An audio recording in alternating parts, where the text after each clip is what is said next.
This is where we are. This is where we started.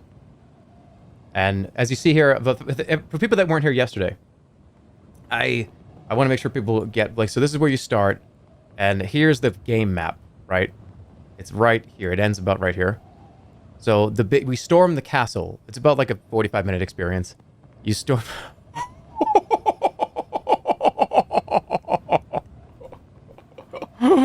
They had no idea. They had no idea. I am so happy to play this again. It's bigger than Elden Ring. Yeah, Limgrave is this big on the map. That's how big Limgrave is. This is going to take us 2,000 to 3,000 hours to get through this. This dude's on gas station weed. Watch out. What? Wait, you think I'm on gas station weed? You can't sell weed at a gas station. That's wicked funny, though. No, I got one guy chat moment of the year. Earlier in the pre-stream chat, somebody said, their name is Psycho. I have to give credit here because it's hilarious. Jerma downloaded his consciousness into his Samsung Galaxy fridge, and he's playing Fart Simulator with the CRISPR draw settings. That's just funny. It just is. And I have to give credit for it, because, like, that's actually funny. Like, genuinely funny. The draw, like, okay, you made that comment funny. Like, the only reason why that's funny is because of the CRISPR draw settings comment. That makes the whole thing funny. You get it. You understand comedy. I'm glad. Ooh. Twilight already. The great city of Kare has loomed large on the horizon all day, but has been slow to reach. The path tracing great loops back and forth through a deep and narrow pass. Look at that. Oh, look at this artwork. Dude, look at this artwork. You've not seen a living soul except once, when a dark figure raced across the hilltops overhead, and then was lost from view. So you're naturally curious. You're naturally cautious when you round a bend in the path and see a beggar crouch low against a rock, muttering to himself. You stop out of sight behind an outcrop, but the beggar does not look much like a threat at all. See what he does. You watch in silence. The beggar is an unfortunate soul. His head twitches from one side to the other every few minutes, and he mutters and murmurs to himself. They're hiding in the rocks, sir. Hiding in the rocks. You call a greeting and stride over, and he leaps to his feet, drawing a short stick from inside his cloak. Who goes there? What's your business in Kare? Greetings, old man. I'm a traveler. I'm on a quest. Get out of my way. All right, I'm a traveler. I'm a traveler. The man pokes his stick at you. A traveler? Traveling where? I mean, I could say I'm just going to Kare, right? Why else would I be on this road? Kare. Obviously Kare, but why? Why? Answer me, or you'll face the consequences. I said ow as if he was poking himself, but you get it. Who are you, you ask? You're certainly very brave. The man beams with aging pride. I am the city guard. No one enters Kare except through me. And then, despite his age and clear ill health, he comes at you waving his stick. Fight him? I won't fight you. I almost clicked fight him. I won't fight you. You are unarmed. He waves the stick close to your face, jabbing a few times, but you push the point aside with one hand. All right, then, he declares. We'll settle this fairly. He tosses the stick to one side and raises his fists. The knuckles are blackened with scabs. Fight him. Sighing, you roll up your sleeves. Should I just go full blast and just punch him right in the face? Oh shit, defense. The beggar is not a powerful opponent. You should be able to easily overpower him. So you begin with a heavy punch, giving it everything you have. The beggar lifts his fists in defense. So you land the minimum amount of damage against him. Prepare to see stars, he declares. You better put him up. Why am I doing so little damage? You tense your biceps, then swing with a strong arm. This time I'll knock you down, he declares. I could have killed him. You defend yourself. The beggar attempts a strong attack, but you receive only a small amount of damage. You'll be weaker now, so his next attack will be lower. Why you? He grumbles, preparing a medium swing. This time I've got you. I should think if you want to try it. All right, he's done. You level a powerful blow, beating the beggar. The beggar pants and groans and then collapses into the dirt. You roll your sleeves back down. All right, then, he murmurs into the ground, weakly waving a hand. You can pass. I'm helping him up. Holding out a hand, you help him upright. He sits up and dusts down his tattered clothing, a gray cloak that was once a uniform. He's shivering. The evening is drawing in, and it must get cold out here. You don't have any food, do you? He asks, sadly. No, I don't. Actually, I actually don't. You shake your head, I'm sorry. The man sighs and shakes his head. No matter then. There's plenty of meat on a grass vole if you know how to nibble 'em. Farewell, good luck, or come with me. Anytime I play a video game, and there's an opportunity for an old person to come hang out with you, it's just, if I made The Wizard of Oz today, like if it was me, like I was like, oh, I'm going to make The Wizard of Oz. It would just be 3 old men in their fucking 80s. That's the only people that I ever, like, apparently hang out with. It's like, oh yeah, I want to get my companions. I'll take the old guy, the old guy, the old guy, the old guy. No, I don't want the strong person. I don't want the cool mage. No. Just give me 3 or 4 old people. They always come with us. You take pity on the man. Come with me. I'm going into Kare. Soldier considers your offer for a moment. You sure? I know the word for the wall, but they will not want to let me through the gate. Sounds like we can help each other. He clambers slowly to his feet. A gleam of hope has entered the poor man's eyes. Very well, then. Stranger, a trade. The beggar walks a few strides ahead, the ghost of a military pace in his step. What's your name? What's your name? Captain Thomas of the 4th Legion, responsible for the southern perimeter. He knocks his bony heels together. At your service. What are you doing out here? We were sent to investigate sightings, he replies, still panting for breath. A whole legion of us. Back when the council felt bold. But then they locked the gate and wouldn't let us back. They locked you? Well, okay, they locked you out of the city. They locked the goblins out, too, he replies. If the goblins were gone, they'd let us in. But they aren't gone. They're in the rocks. What are the goblins doing? He shakes his head. I don't know. They can't get through the walls, but then I think I've heard them digging, scraping at the mud in the night. The path winds through gorse and thick grass. Kare squats in a basin in the hills like a stagnant, festering pool. You turn one corner, then another, and then the stone walls of the city are looming over you. The walls weren't built to keep anything out. They were here before the goblins, Thomas says. They were built to keep people in. Kare is one gigantic trap itself. Are the people inside not happy? Would you be happy ruled by pirates and thieves? He points. Cast your eyes up. You can see them. Archers. Facing in both directions.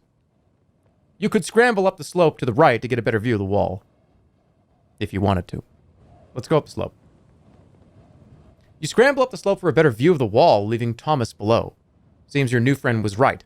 Standing atop the huge stone block is a guard with a long bow slung across his shoulder. Let's watch. You keep watching. The guard above the gate looks this way and that, but doesn't shift from his position. Run for it. Wait, like run to the gate? Start sprinting to the wall. I'm so far away, I'm going to get insta-killed. Let's go down into the pass. Down into the pass. I'm not going to run for it. That's dumb. There's nothing else for it. You put a hand up and call out. The archer lifts a hand to shield his eyes against the sun. Who goes there? Friend or foe? Friend. Foe. Neither. This is the dumb thing to do, right? This is how you're going to die either way if you say this. You're dead if you say that. You're dead if you say this. You're dead if you say this. Let Thomas answer, right? Yeah, okay, Thomas knows he knows. You wait and Thomas cries back. Friend! And the watchword is Cantapani. The guard pauses a moment, then lowers his bow. Approach! Thomas turns and smiles at you. The south gate stands before you. It is as tall as 2 men and would be broad enough to ride 3 horses through, if only it were open. But instead it is locked, and there's no other way into the city. Luckily, of course, you have a key. Over to you, says Thomas, stepping back. Knock on the door, unlock the gate with the key, or cast a spell. What's available right now, I wonder? Okay, so you can throw a fireball at the door, which would be insane. I don't think I would make it out of that alive. We could do big. I have the key. I just use the key, or just let him do it, right? Why would I do this on my own? Should I impress everybody that I can do it? It's a waste of stamina. Okay. Unlock the gate with the Svin Chief's key. You quickly remove the Spin Chief's key from your pack and slip it into the lock. The tumblers click as the key turns. Thomas hangs back. Good work. But do you think it's safe to go through? It sure is. Why don't you check? I'll go first. Let's wait. Why don't you check? Let's wait, you say. Thomas nods. A few heartbeats pass, but you hear nothing from inside the yard. Then he shakes his head. I'm going for it. Thank you, stranger. And with that, he dashes away inside. You hear nothing for a moment, then the sound of shouting voices and feet rushing away. He just didn't give a shit. Go in after it, Thomas, or wait. Okay, so a few heartbeats, that's kind of funny, considering a few heartbeats is like 2 seconds. We didn't even sit there for 2 seconds before he got impatient and went in. I'm going in after him. Slipping inside, you find the yard deserted. The old soldier has cleared it out for you. You push the great gate closed, key still in the lock. Whoever the next ruffian to visit Kare may be, he will be grateful for your little gift. You pause just inside the shadow of the gate. To your left is a low stone building with metal bars for windows. Duck behind the building, hurry out of the yard, or try the door to the low building. Try the door, okay? Try the door to the low building. You go over to the door. It is locked, but the key is still in the keyhole. At that moment, 2 soldiers march around the corner. Dive inside the building or greet the guards. Oh, hello. How are you? Good to see you again. There's no time for anything but a gamble. You stride right up to the guards. You there! You declare. Why wasn't there anyone to meet me at the gate? The man looks baffled. What gate? Who are you? I'm the ambassador from Analand. I'm the new chief mage of Kare. I'm the new chief mage of Kare. The guard looks panicked. No one told us you were coming, sir. I should turn you into a frog. No matter. I should turn you into a frog. Sir, what can I do for you, sir? Take me to the north gate. The guard peers at you. The north gate? Why? No one goes there. It's haunted, cursed, and locked. You questioning me? No, sir. This way, sir. All right. Let's go. Follow the guard. The guard marches along the road and you follow until you reach the top of the south gate yard. Sir, I can't leave my post, sir, the guard says. But if you follow this road, you'll find your way into Kare. And from there? The quickest route to the center is the main road through the fields, the guard answers. Avoid the less pleasant areas of town. You should avoid the festival too, sir, if you value your purse. The guard clicks his heels. You frown severely, then take your leave as quick as possible. Night is falling. Luckily, by the roadside is a small inn, which will make perfect place to stay before you lose yourself in the winding streets of Kare. Alternatively, you could walk into the fields to the right and sleep out under the stars. From somewhere nearby, you hear a low, baying howl. I want to go to the inn. A sign outside the inn proclaims it the Crooked Finger. The bartender wakes with a snortle as you approach.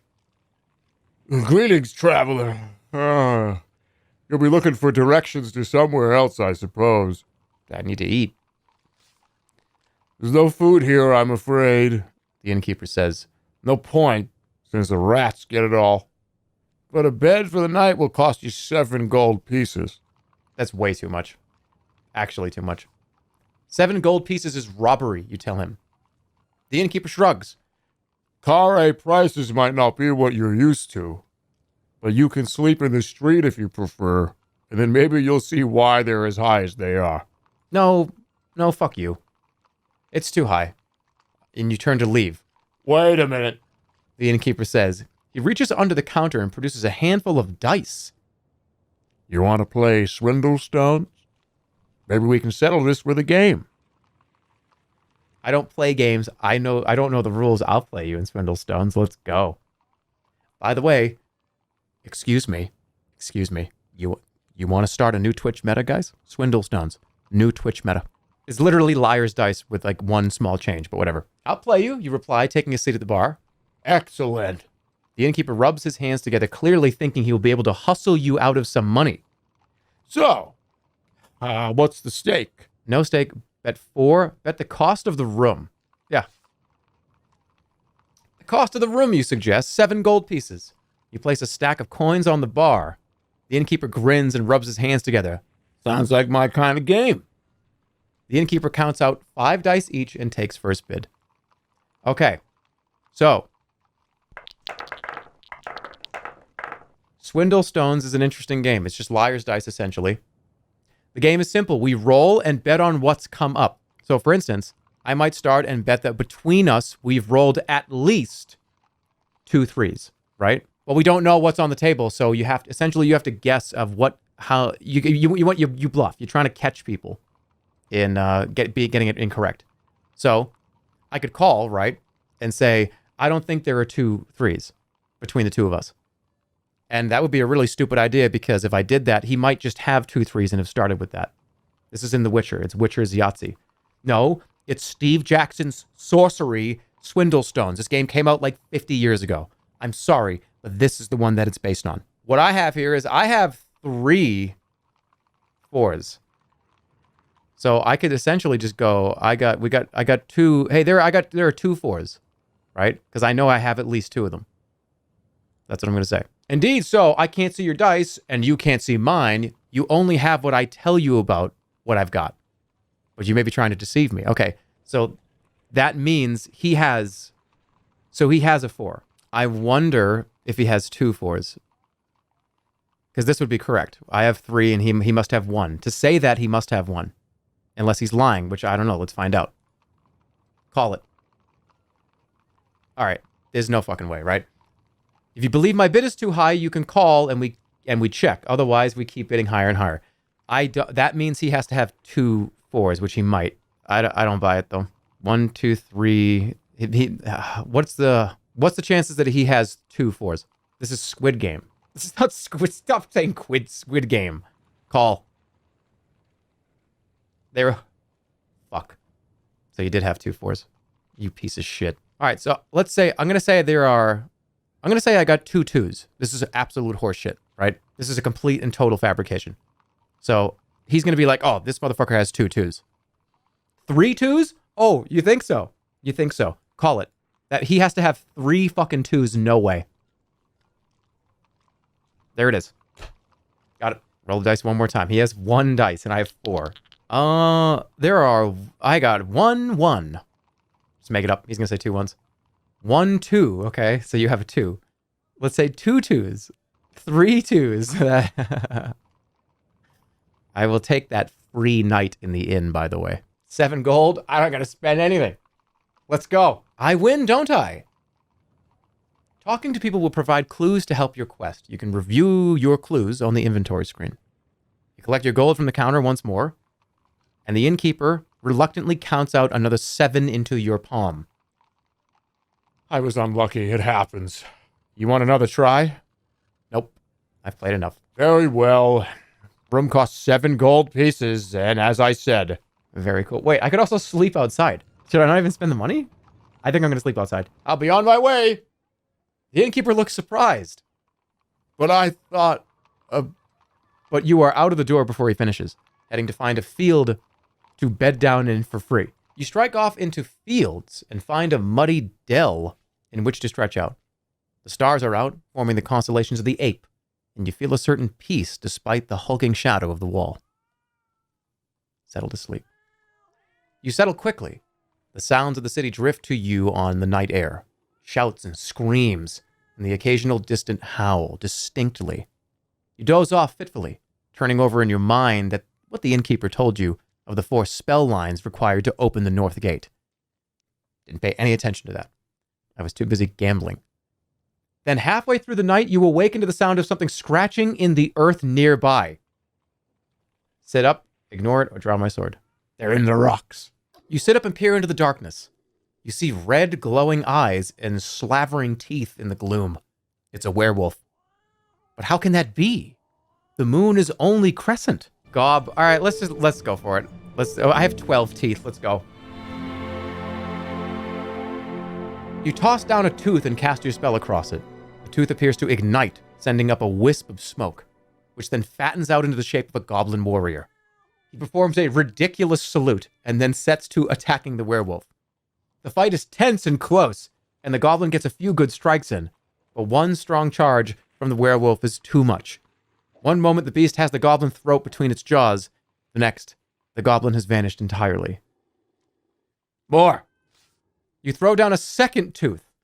A second warrior appears, rattling his sword and shield to try and scare the werewolf away. Amazingly, it works, and the beast turns tail and runs off into the dark. The little goblin disappears in pursuit, and you are left alone. Why would he chase him? We could have hung out, man. All right, well, back to bed. Your dreams when they come are of the wall, like a towering monster drenched in moss and slime. The gate, its wide open maw. On its back is a host of guards, chanting a mantra too quietly for you to hear. As you watch, it reaches down with fingers made from flagpoles and skewers the old beggar man, lifting him flailing into the air. Oh my god! As you make your way inside, guards appear and disappear from holes in the ground like burrowing moles. A wolf in shining armor howls at the sun. And it is as though you can see the crown, sitting in the dust on the far side of the north gate. So close, and yet out of reach. You found a new clue. What are the clues? The North Spell Gate. The North Gate requires a spell made of 4 lines to be opened. Without the lines, you will not be able to leave the city port. First Noble Sansus knows. Lord Sansus is the first noble of Kare, and only he knows the full spell to open the North Gate of the city port. Okay, next morning. You wake early, ready to begin your exploration of the city. Following the track for a few minutes, you reach a junction where 3 roads begin. These are the outskirts of Kare.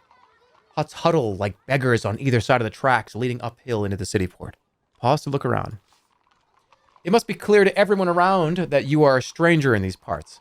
The city's inhabitants, a multitude of malevolent creatures who would kill for the laces of your boots, turn to watch you as they pass.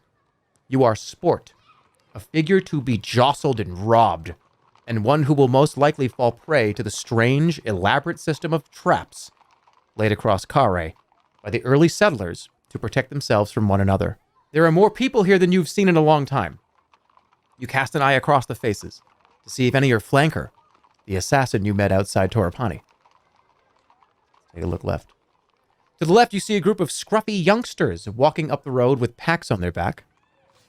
Ahead is the main road into the center of Kare, its surface rutted from cartwheels. Further in the distance, you see fields. This is the route taken by supply wagons to the docks. To the right, the track heads towards fields. A hut stands proud a little further on. The business of this place is confusing, but you'll have to simply strike out. Somewhere in this city must be the information you need to find the spell lines for the north gate that the innkeeper told you about. Just at that moment, a cart rolls down the road from the right and careens around the corner to take the main track ahead. On its back are stacked several crates. One teeters for a moment, then falls near your feet, its lid cracking open. Look in the crate. Kneeling down in the mud, you pry open the crate with your fingers. Inside is a pile of smashed bottles. Thick purple liquid swills about, littered with shards of glass. There are perhaps 4 bottles still intact, but you recognize the smell. It is Blimberry, a potion with many healing properties. You take all of the bottles, wipe them down as best you can on the grass nearby, and put them into your pack. A lucky find indeed. You follow the children with backpacks up the road. Homes, hovels line the track, and strange faces appear at the windows, watching you as you pass.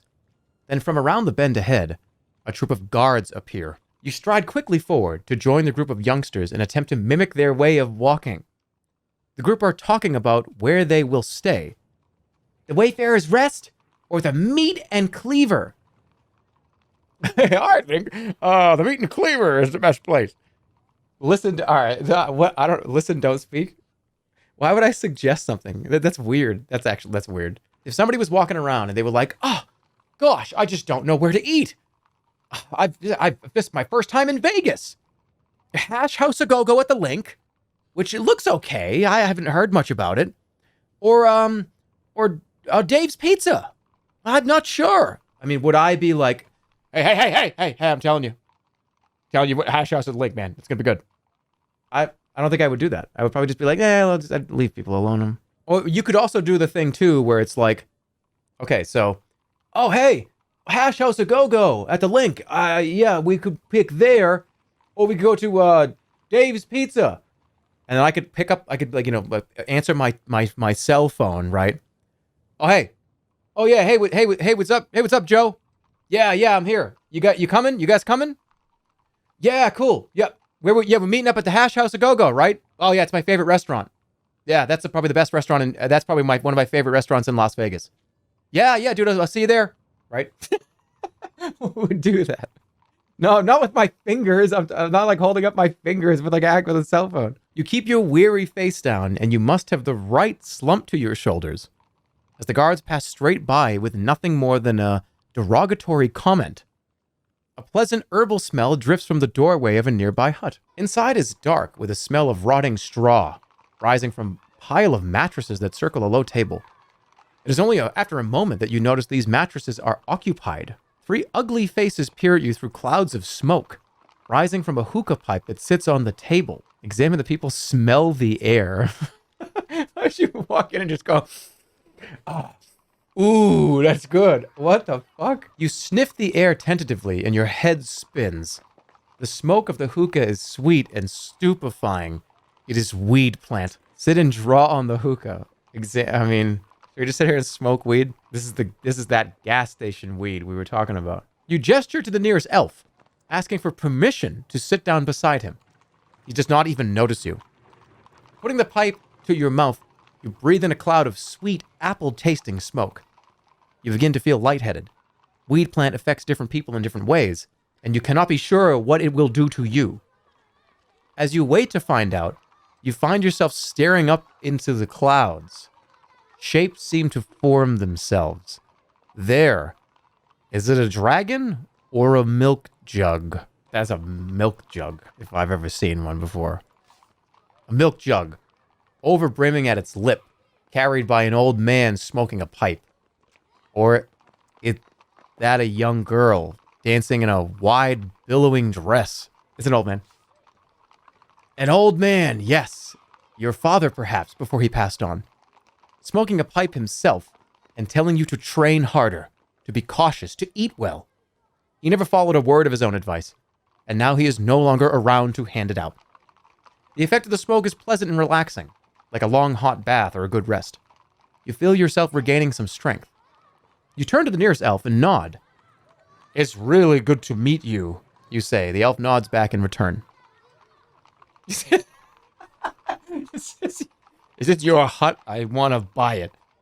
I don't have enough. I have 24 gold. I don't have like 1,000 gold. It's good to meet you. Oh, yeah. I want to buy this place.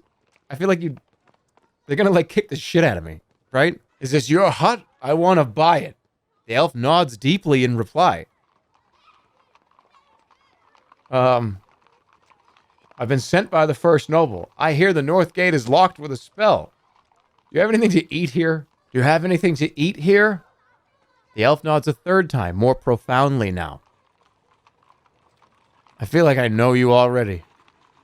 I'm an ordinary trader. I'm on a vital mission. I feel like I know you already. Talk to one of the others. I think this guy's too high. Right? I think we have to go somewhere else. He's just nodding. I feel like I know you already. The elf nods once more. It is only then that you realize that he is asleep. This is useless. The smokers are too confused and vague. This is why I should have went to somebody else. Try something else. Enough talking. You look around the hut once more. One of the elves takes a long draw on the hookah pipe, then sighs and settles back on his mattress. You look at the 3 creatures who are staring at you with lazy disinterest. They are the black elves, normally dangerous, but now they seem like they could barely stand. Leave this place. The atmosphere is putrid. You go straight back into the fresh air and then continue up the street. This part of town feels abandoned, like the drying strip of sand left behind by a falling tide. A little further on, the road approaches the first stone building you have seen since the hut by the gates. It has windows of glass and a wide yard inside its uneven high wall. Whoever lives here is wealthy and understandably cautious. They have, however, left a fine stallion only loosely tied up outside. You wouldn't download a horse. You approach the horse. It snorts nervously, wary of your presence. You might be able to claim it, calm it, or even talk to it with the correct spell. Oh, come on. We can't talk to the horse? Wait, hold on. Ah, we need a green wig. We never got a green wig anywhere. We could do sus. Sus is not a bad one to do. I'm going to cast sus. Here we go. You cast the spell and a calm voice enters your mind. It tells you that the horse is a strong, powerful, and willful beast, and one unlikely to be tamed. But it is not cruel and does not wish you harm. Then the voice fades to talk to the horse.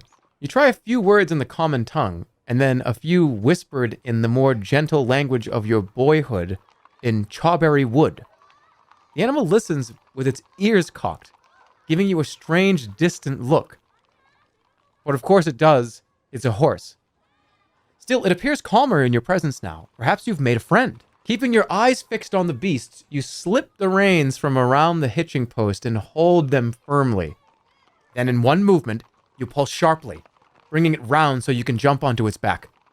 The horse, friendly or not, is having none of it.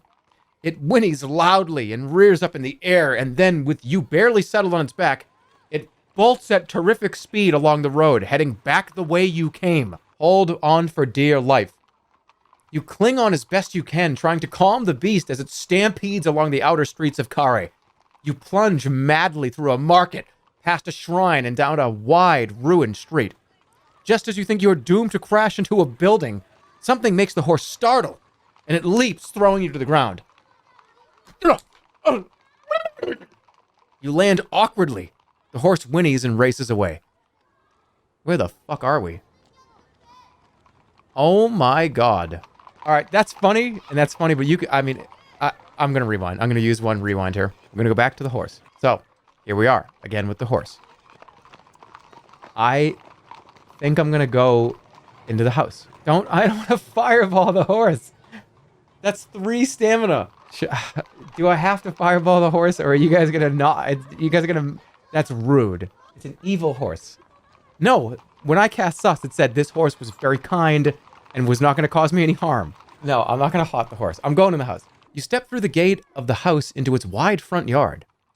It was once a magnificent place, with fish ponds, now stagnant, fountains now cracked and dry, and small groups of quiet trees, now overgrown and gnarled like whispering old men. The building itself has fared no better.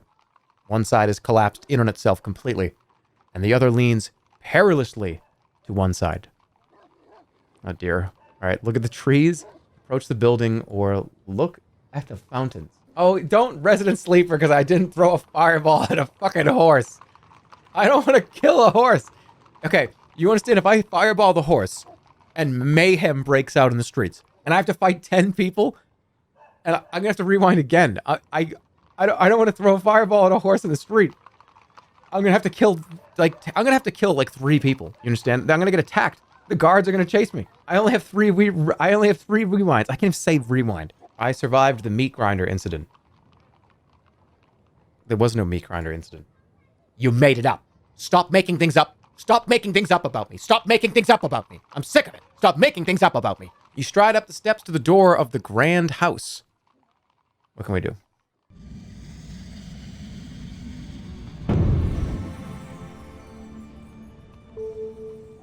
Sus comes in handy a lot. Sense danger. Is the door trapped?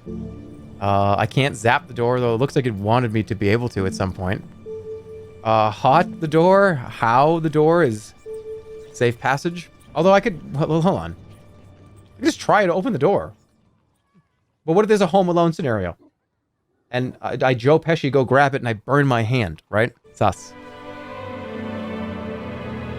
Cast a spell and a calm, collected voice tells you that inside the house is nothing but death, despair, and destruction. The voice, having delivered its warning, fades away. I'm just going to open it. Try the door. You try the door, locked of course. A slate skitters off the roof and smashes itself onto the ground to one side of you. Wait, what? Hold on, I can just break the door down? You cast a spell and you feel your mind reaching out, exploring possible paths and meandering avenues. Strangely, the spell seems to ignore the house entirely. In fact, it reaches towards a road heading off on the left. The spell doesn't want to go in here. That's safe passage. I mean, okay, why did I do how? How is... Okay, they're very literal. The spells are incredibly literal in this game. It's just going to tell me what is a safe way to go. It's information about the safest way of escape. Of course, I'm standing outside. It's going to go, hey, dude, just go that way. Don't go in. Why? That's not safe. Go this way. Let's break it down. Taking a short run up, you charge at the door. It rebounds heavily, but does not break. A cool wind moves through the trees in the yard, making evil whispering sounds. I just bounced off the door. I'm knocking on the door. You walk up to the door and knock just to make sure nobody answers. Knock again. You knock a second time, louder. As you wait to see if you will be answered, you notice a curious detail. There are deep grooves carved into the wood of the door, radiating outwards from the keyhole. It is as though something had exploded out through it, or perhaps attached itself on the outside to force its way in through the lock. There's a bomb on the door. If I look through the keyhole, it's gonna fucking hit me in the eyeball. Hold on. I'm wasting so much health doing this. I could have just burnt the fucking whole thing down. I could do DOP. Let's open it and just jump out of the way. Hot, you coward. Oh, fine. I'll do it. Fine, I'll do it. You cast a spell crafting a flaming ball of fire in your palm, which you then hurl against the door. It explodes into a rain of hot, splintering shards, while the dark hallway beyond is revealed. We just blew up whatever was going on there. That was some magical door. You step inside the great stone house. A cold silence descends, quite different from the dusty heat outside. This place feels like it has not been lived in for decades, although judging by the lack of dust, it may not have been quite so long. Floorboards creak underfoot. At the end of the hallway is a sealed door. Is that a chink of light just visible underneath the frame? The light beneath the door flickers, now bright, now faint, as though a figure paced back and forth. Its shadow coming and going, but you hear no footsteps. Roll a fireball down the hallway. I do have potions. Okay, we're going.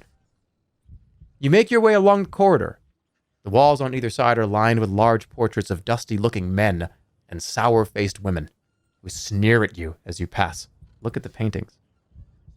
The figures in the paintings are all finely dressed, but they also have knife scars on their faces and nicks in their ears. These must be the thief kings of Kare's murky past.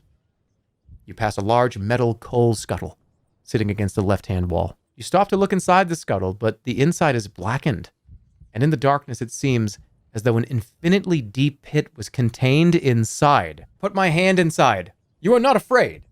You reach into the scuttle blind. The scuttle feels empty.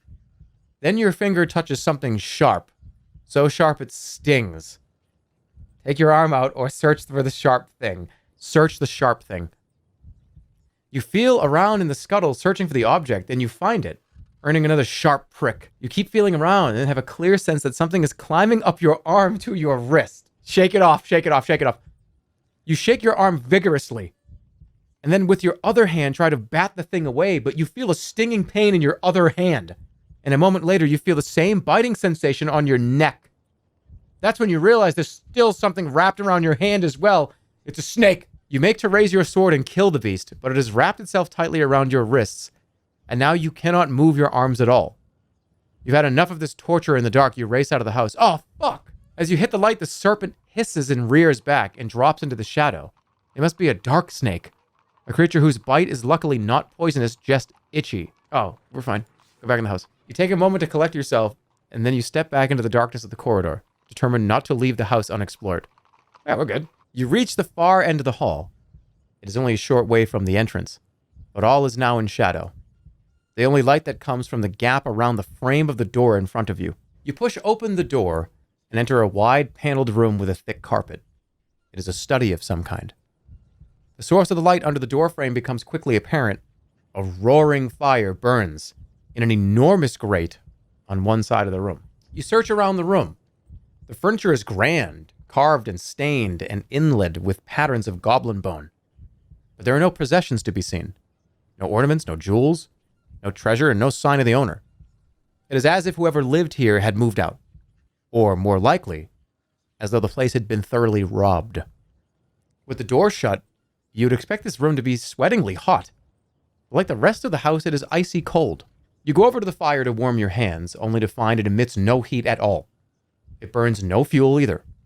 The enormous grate, large enough to roast a whole boar, is entirely empty of wood, ash, or coal. But the flames are nonetheless brilliant, and as high as a man. I'm gonna do magic. Let's do protect from magic. You cast a spell and a veil of magical protection settles around you. Should any enchantment attack, you'll be well protected for as long as the spell lasts. What? No, I want to, oh shit. No, look. This something, okay. You can't show up. I'm rewinding. This doesn't count. Doesn't count. Look at the flames. All right, doesn't count. Peering deeper at the base of the fire, you see there's definitely nothing burning there. The flames spring into life a finger's width above the grate. They're so bright, you can make out nothing beyond, but it seems that the hearth goes back some distance. Stealing your courage, you duck your head and step into the grate. The flames surround you, their crackles whispering in your ears as though you stood in a pit of snakes. But you feel no heat, your skin does not blister, and your clothing does not ignite. You stand in the middle of the fire like some kind of demon and feel no ill effects at all. From here, you can see that the hearth extends backwards much further than you might expect. Is it a tunnel? Or do you stand inside of a trap, its jaws about to spring shut? You creep forward across the grate, through the flames and beyond into a low stone alcove hidden by the fire. The walls are made of solid slabs of stone, and there is nothing here. No treasure, no secret doors. On the far wall are a strange set of markings, series of long grooves like scratches, radiating outwards from a small hole. You cast a spell across the groove wall in front of you, but nothing happens. Perhaps it's not a door after all. Or perhaps it is locked with a fearsome magic your own spell cannot overcome. It's impossible to be sure. You run your fingers through the grooves in the stone wall. They are a lot like the grooves you saw around the keyhole of the front door. Good thing I blew it up. They have been carved lightly and roughly with a dagger point rather than a chisel, perhaps. But the small hole at their center is much more cleanly formed. Should I blow this one up too? Fuck it, whatever. You cast the spell, creating a fireball of powerful heat and light in the palm of your hand. The dead end quickly heats up. But in the light, you can make out a few suggestive cracks in the left-hand wall. Seems like one of the stones might move. But how? There's no way to tell. Then the fireball flickers and fades.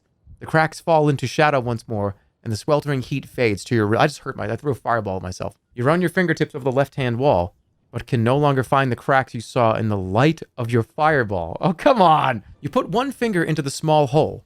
You cannot find the bottom of it, and it seems polished and smooth. It looks like the bolt hole you might find in the stonework of a fortress doorway, except for its position in the middle of a blank wall. Is it a keyhole?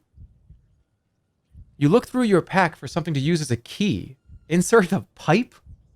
I have a pipe? Where did I get a pipe? Wait, like my musical pipe? But what if it breaks? You slip the bamboo flute into the small hole in the back of the fireplace. There's a click. For a moment, nothing happens, and then very slowly the stones begin to move. A passageway has opened. Do I get to keep it? I do. All right, I get to keep the flute. Let's go. You peer through the secret passage, but can make out nothing but darkness beyond. You'll have to go inside to find out what you have discovered. Slipping through the narrow opening, you find yourself in a slightly wider space. The walls are cool stone, and there are no windows. But the room is not dark. In one corner, an idol stands on a small shrine, lit by 2 candles which burn with thin, cold flames. This place reeks of death and decay. The shrine is covered in thin, blood-soaked strips of cloth. The shrine is poor and cheap, unlike everything else in the house. It seems to have been hastily built out of uneven stones and a plank of wood.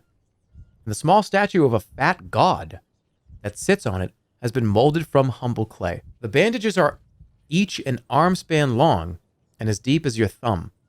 Each is bloodied in 2 places, spaced a few fingers widths apart. There are 30 or 40 such bandages here, running down from the shrine like streamers. Someone was injured for a long time. You glance behind you, suddenly terrified that the secret door might swing shut and leave you trapped in this place. Uh-oh. Okay, let's look at the god. It must be some local deity. At the base of the statue is the name Korga. Above his head is a plaque with a short inscription, and on his face are painted 4 red dots.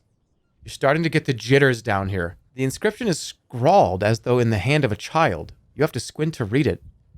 Give me back my eyes. The dots on the idol seem to have been daubed with a fingertip.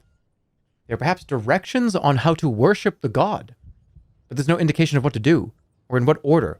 Only the places. Both eyes, the third eye, in his forehead, and his mouth. You sift through the pile of bloodied cloth.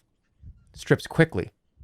Something gleams from within the pile, and you uncover a silver badge. It is the badge of a noble of Kare. The badge is solid silver and probably valuable. You place it carefully into your pack. There's nothing more to be seen in this terrible place. You slip back out of the small room, out of the fireplace, and into the hallway. You found a clue. Ooh! Compared to the little room you've just left, the dark and empty hallway seems welcoming and friendly, but not so much that you plan to linger. We're going up. You place your foot on the first step of the stairwell, and suddenly it begins to move. Is it alive, or some kind of thin, flat beast, or is it a trap? Grab the handrail, stay still, or jump. You grab the handrail to steady yourself, only to find it is moving as well. I'm going to hold on here. I'm going to hold on. You cling onto the rail to keep yourself upright. It seems the rail is moving at the same speed as the step underneath you. You rise to the top of the stairwell in a smooth motion and jump off in perfect safety. It was just like an automatic stair thing. It was just like an escalator. There was nothing scary about that. Okay, you look around. You're on the upstairs landing with doors on either side. This is a library in darkness. At the far end, a pair of eyes stare back at you. Who's there? You call out. The creature at the other side of the room makes no reply. In fact, it makes no sound at all. The distant eyes have yet not blinked. You step forward boldly, your own eyes fixed on those across the room from you. They do not blink. They don't even move as you approach. You raise your hands to indicate you mean no harm. The eyes do not react. Then you see why. They are the eyes of a large portrait that hangs over the far wall, in shadow but for a dim sunbeam falling through a gap in the roof above. The painting is of a proud and stern-looking man dressed in loose leather armor with a serpent emblem stitched along the length of one arm. The painting fills the entire wall of the room. It must be twice the height of the man who posed for the likeness. You step back a little to regard the man in the picture. The most striking thing about him are his eyes, cold and cruel. They seem to gleam with cunning and the will to survive. They are the eyes of a man who would harm you if it suited him, knowing full well what it did. I'm sorry, I ruined that moment. Let me restart. They are the eyes of a man who would harm you if it suited him, knowing full well what it was he did. Otherwise, he stands tall and proud, with one hand on the hilt of a sword, and the other wielding a tiny dagger. Everything about him reeks of power and of threat. The picture must be of the man that lived in the house. For anyone else, it would surely cast too long a shadow to live beneath. The eyes of the painting seem to follow you as you move. Audiobook Andy. You raise one corner of the frame from the wall and peer up behind it, but it's too dark to see if there's anything hidden there. Did I take the painting off the wall? Or no, don't do that. Take the painting off. I mean, why not? You grab the base of the painting between outstretched hands, then heft the frame up and off the hook that holds it to the wall. There is a moment when you think you have it under control. Then you are holding the true weight of the picture and begin to stagger backwards. I'm going to try to balance it. You backpedal across the room, trying to keep your balance. The painting threatens to topple at any moment. If you can just get turned around, you'll be able to lean the painting against the wall. Step backwards to the left. You step backwards into the left, then bring the painting down to the floor to rest safely against the opposite wall. You rub your arms with relief. I thought we were dead. By the way, you probably can just get squished. You can just get squished probably by the painting and die. Okay, look at the back of the canvas. See, I didn't want to break it. This is the reason why. With the painting tilted against the side wall, you're able to slip around and look at the back of the canvas in the weak light that trickles in through the door. It is unremarkable, with just a single inscription near the middle of the canvas. Theta, 7th noble of Kare. The painting looks like a noble, all right. Or at least It looks like the painting a noble would have made of themselves. You look over the wall to where the painting had hung, but there's nothing else of interest. It's just a dark outline. You turn your attention to the portrait. There's nothing left. You found one new clue. All right, we know who the seventh noble is. You step through a doorway into a simple bedroom. The bed is unmade and looks as though its owner left in a hurry. Personal effects are scattered all over the floor as if the place has been ransacked, which it probably was. A cane leans by the bedside. You see nothing else of interest. The cane is a simple straight stick with a leather loop at the top to slip around the wearer's wrist. It does not look like any sort of weapon. It does not appear to be magic. Just a cane. Should I take the cane? Why not? It's a cane. You take it, although you cannot think what it might be for. A second door leads further into the house, or you could return to the stairwell. I got a cane now, boys and girls. Look at this. Walking cane. Let's go. Let's go. This house is home now only to ghosts. You hurry back out the door into the sunshine of the front garden. You follow the path around the back of the building. The rear is simply boarded up and secure with no new ways in that you can see. There's a low stone wall, partially ruined, through which the path continues, turning into a track that runs away through fields. You follow the track clambering over a fence into a wide stretch of grazing land. A rocky bluff on the left-hand side throws the path into a shadow. On the top of this rise is the bulk of Kare, squatting like a gigantic toad. The fields themselves are on the lower plane. You continue along the track, leaving the buildings of Lower Kare behind. Since no one can leave the walls of Kare, they do their farming here inside the walls, as best they can. After walking for half an hour or so, the path meets a wide road. You hear a groaning sound from a nearby field, like someone was being cruelly hurt. Look for the noise. Half a dozen fat pigs are grubbing in the muck to the right. Just beyond them, a group of creatures huddle around a fire pit, from which there drifts a mouth-watering smell. Kare seems to be filled with creatures you can't place. Half one thing, half another. But from the way the strange creatures of the fire pit sit and talk, it seems they do not see their own differences. One sees you, however, beckoning with a large clawed hand. Okay, so we're being beckoned over to the fire. Oh boy, all right. We should vibe out with the new friends? Yeah, fuck it, let's go vibe out with the friends. You clamber over the fence and stride towards the creatures. Within a few paces, the smell of cooking meat reaches your nostrils, and you see a large pig turning on a spit above the fire. The creature who waved to you has watched you approach. He grins hooked teeth and cocks his head at you in greeting. Perhaps using magic might give you an advantage. What do we got? Dud? Oh, I can just be like, look at all this treasure I have. I've got millions of dollars.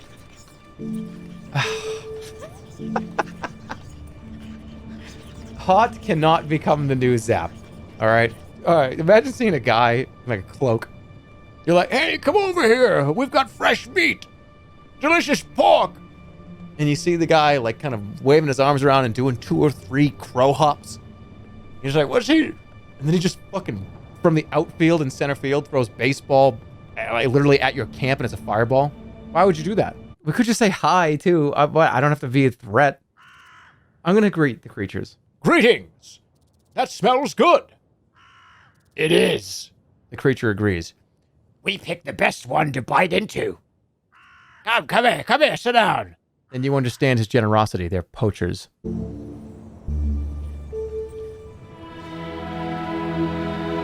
You pull out your pipe and cast the spell and begin to play. The leader poacher gets to his feet, and to the amusement of his fellows, he begins to dance, dragging up 2 of his friends. Soon the whole encampment is on its feet, clapping, jumping, and falling about in enjoyment. In fact, your spell quickly wears off, but the poachers continue to enjoy themselves. After they tire, the pig is fully roasted. The lead poacher claps you on the back Hey! and gestures for you to sit down. You take a place in the circle around the fire. The creatures shuffle and shift to make room for you. Okay, so that was a great time to them. May I share your pig, you ask? The poachers laugh. It's not our pig, and there's plenty there. Help yourself. Oh, so they say this is bad. This is evil. This is evil behavior. But I'm gonna eat. You reach over the fire and pull off a leg of the pig and devour it. The meat is succulent and rich, and the best meal you have had in a long while. You thank the poachers, who shrug indifferently. Ask them about Kare. We'll start with this. I'm new to Kare. You tell the gathered poachers as you bite into the pig meat. What can you tell me about the city? The creatures look between each other, entertained by your question. They suck their teeth and hum and her. Kare's a big place, One finally answers. full of people pushing each other for power. He pulls a leg from the pig, making the meat tear and stretch to demonstrate. You want to avoid all them if you can. What about the North Gate? I won't be staying here long. I'm headed for the North Gate. Can you help me find my way? The lead poacher looks at you with interest. You're going out into the backlands. Why go there? My business is my own. You reply, unwillingly to trust these ruffians. The lead poacher nods, taking no offense and accepting your answer. The North Gate is a hard thing to open. I've never heard of anyone doing it. The spell lines? From across the field, a woman begins to sing. The poachers smile and clap each other on the back. Oh, Sorcery is coming. Sorcery, you talk to Sorcery. I don't want to talk to anyone. Who is Sorcery? Audiobook Andy. Yeah, okay. That's fine. Bro. Sorcery is our treasure. Sorcery is how we know what we should do. You'll see. By now, the woman has reached the group. She greets the men with a kiss on either cheek. You notice she's carrying something carefully in a cloth. The man beside you beckons her to sit down beside him. This is our visitor. Greetings. What can I help you with? I need to open the gate. Tricky. Very tricky. As she speaks, she squats down onto her heels and places the cloth on the ground. Unwrapping it slowly, she reveals an orb of crystal. Give me that fucking thing and just run. You're a fortune teller. Sorcery sees all. One of the poachers calls out. For instance, which fields will be left untended? Says another. I'll hear my fortune. Persuade another to have their fortune told. I'll hear my fortune. You declare. The men cheer, and you kneel down on the mud across from her. She holds out a palm. Cross my palm with silver, she says. Oh. No. I want it. What is that? Why are we believing this, by the way? This could just be completely full of shit. They're poachers, and they're like eating a pig at a campfire. What if this lady just doesn't even... What if she's not a fortune teller? This could just be some person that's not a fortune teller. I'm going to do it. Offer her the city noble's badge. I'm doing it. I did it. You remove the noble's badge you found in the abandoned house and place it into her palm. Her eyes widen suddenly. She recognizes it for what it is and looks suddenly to your face with a searching expression. Then that expression passes into puzzlement. How came you by this? Are you a noble? I found it. I killed a noble. I am a noble. This is a fucking lie. If she's a fortune teller, she knows that. I found it. I found it. The woman looks into your eyes for a long moment, then nods. Very well. It is silver and will do. She closes her fist and nods. It's acceptable. She places her palms on the crystal and begins to hum. Watch out for this one, Sorcery. One of the men calls. He's a sorcerer himself and all. It doesn't look like any fortune-telling spell you have ever read about. Wait and watch. A minute passes and then Cerisi's eyes flick open. I see a long journey, she says to you, to a distant land. I see danger and excitement. All right, I could get this at Chuck E. Cheese. This is nonsense. This is clearly nonsense. She's a charlatan. Her little performance continues. I see more. You must watch for a dagger and a fish. I see a road paved with white stone leading to a place of great sadness. A blind man who will stab you in the back. She lifts her palm from the glass and smiles. Someone gets her some pork to eat. Offer to read hers in return. I'll do yours too. Let me try reading your fortune, you declare, into the quiet that follows her reading. You will tell everyone else's. You always do that. You must be curious about your own. Cerisi stops eating to stare at you. There's a murmur of excitement from the group. Ooh, this is the most unusual. You? And what do you know of fortune telling? It doesn't look very... I'm a sorcerer. She raises a thin, dark eyebrow in a cool surprise. Are you? You hold out a hand for the crystal orb. Not taking her eyes off you, she puts it in your hand. Then she sits defiantly down in front of you. Well then, tell me what you see for poor old Sorcery, she declares, her eyes flashing with the challenge. You take a moment to collect your thoughts. The orb is pleasingly heavy in your palm. Floating in the air. See? Whoa! I can do it. I can do it. I can actually do it. I know the zap or hot is not available. Tell. Wait, I could just read her mind. Dud? Create treasure? Create stink? Oh, what? Hey, I'll read your fortune. Let me see your pie. Pull my finger. That's like a fucking drunk uncle does. You know what I mean? Like that's what I was about to do. That I'm not a sorcerer. All right, let's do it. You cast the spell, placing your hands on the crystal orb. Your mind clears and a vision forms. But it is not of Sorcery and her future, but of your own. You see yourself in a low, stone shrine somewhere here in the city of Kare. A man in a long white robe stands at your elbow. He is speaking. What is the answer to the question that has never been asked? You see your own mouth opening to reply. You concentrate as hard as you can, struggling to maintain the vision of Thanos. Don't stop. Stop. We're getting into this here. We're getting into this. Kylo Ren. Come on. We were getting into this. We were really engrossed in this, and then you had to say fucking Thanos.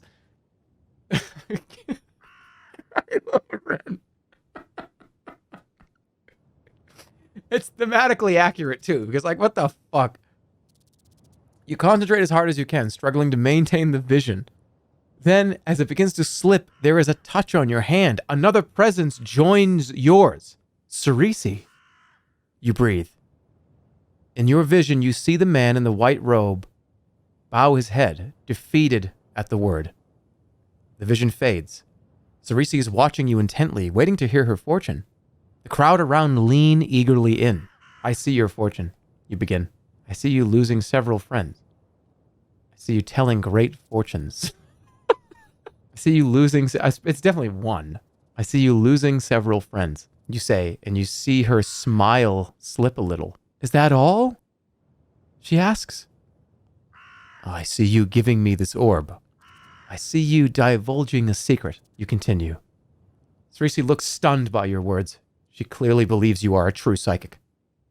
A great and weighty decision seems to pass across her face. She looks to you for a moment to confirm it, then nods once more and turns to her friends. Please, be quiet, all of you. The stranger is right. I must make a confession. Why would you slip away at this point? Wait and watch. You wait and watch. I'm not a fortune teller. Sorcery continues sadly. That's my secret. What? The poachers cannot believe their ears. One denies it. Another claims to have known all along. A third, who it seems lost a lot of money on a bet once, becomes quite enraged and is held back by two more. Within a few moments, the whole group are rolling around in the mud, enraged, in the most almighty punch-up.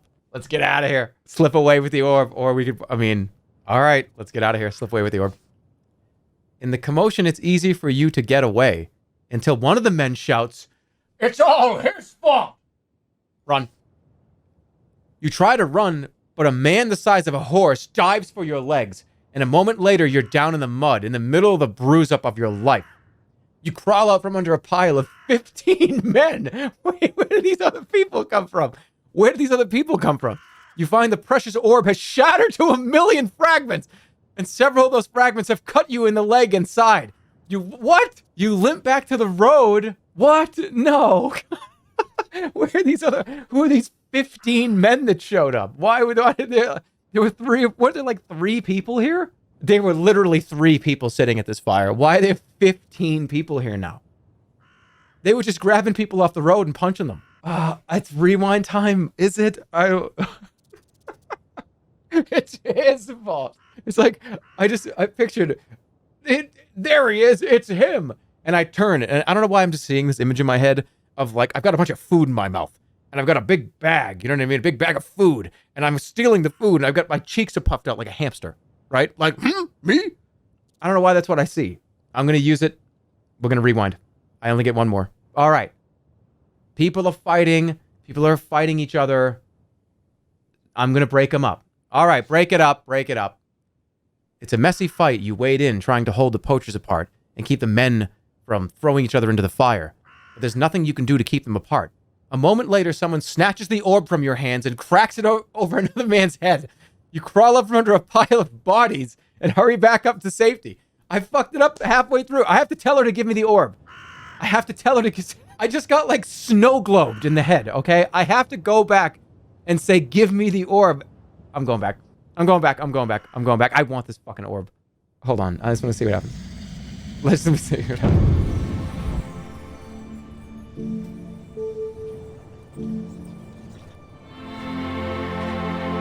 You cast your spell, building an enormous fireball in your palm, doing 3 or 4 crow hops, which you'll hurl at the roasting pig. The fire pit explodes in a wide shower of sparks that knocks the poachers onto their backs. The pig is charred to a black hulk, and the fire turns to ash. The poachers are furious, but more than that, they are terrified. They quickly scatter, leaving nothing behind. Capture a pig for myself. You waste another half hour scurrying around the field trying to catch a pig to eat on your own. But without help, it's impossible, and the pigs, though fat, are quite nimble enough to avoid you. Eventually, mud-soaked and hungrier than ever, you give up. Okay, all right, let's go, for real. For real, I promise, I need to get this fucking orb. Placing the skull cap on your head, you cast the spell. You begin to hear Cerisi's thoughts. Who is this idiot? Is he really a magician? What if he tells the others that my powers are all false? Her expression is a fixed smile. Oh, so you could get around it. Okay, so I see your fortune. Give me this orb! I see you giving me this orb, you continue. Then you remove the skull cap. The spell is finished. Cerisi looks stunned by your words. She clearly believes you're a psychic. A great and weighty decision seems to pass across her face. She looks to you for a moment. Please be quiet. Wait and watch. Fuck, I can't take the orb. I can't get it. There has to be a way I can get it. There has to be. They wouldn't give you the option if there wasn't a way to do it. Slip away with the orb. It's all his fault.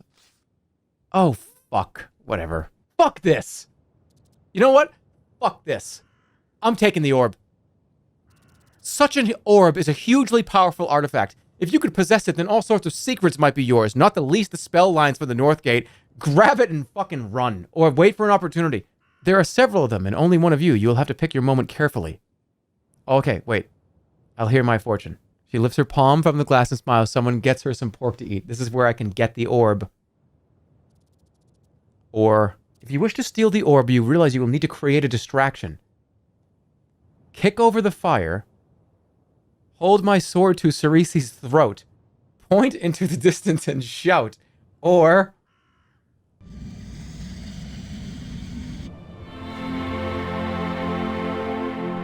You cast the spell, summoning a pile of treasure from the mud.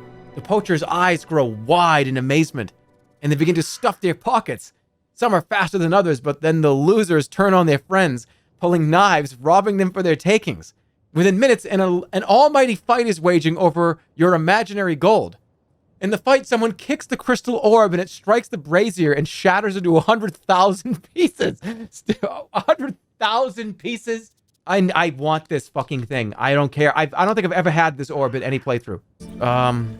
Slowness.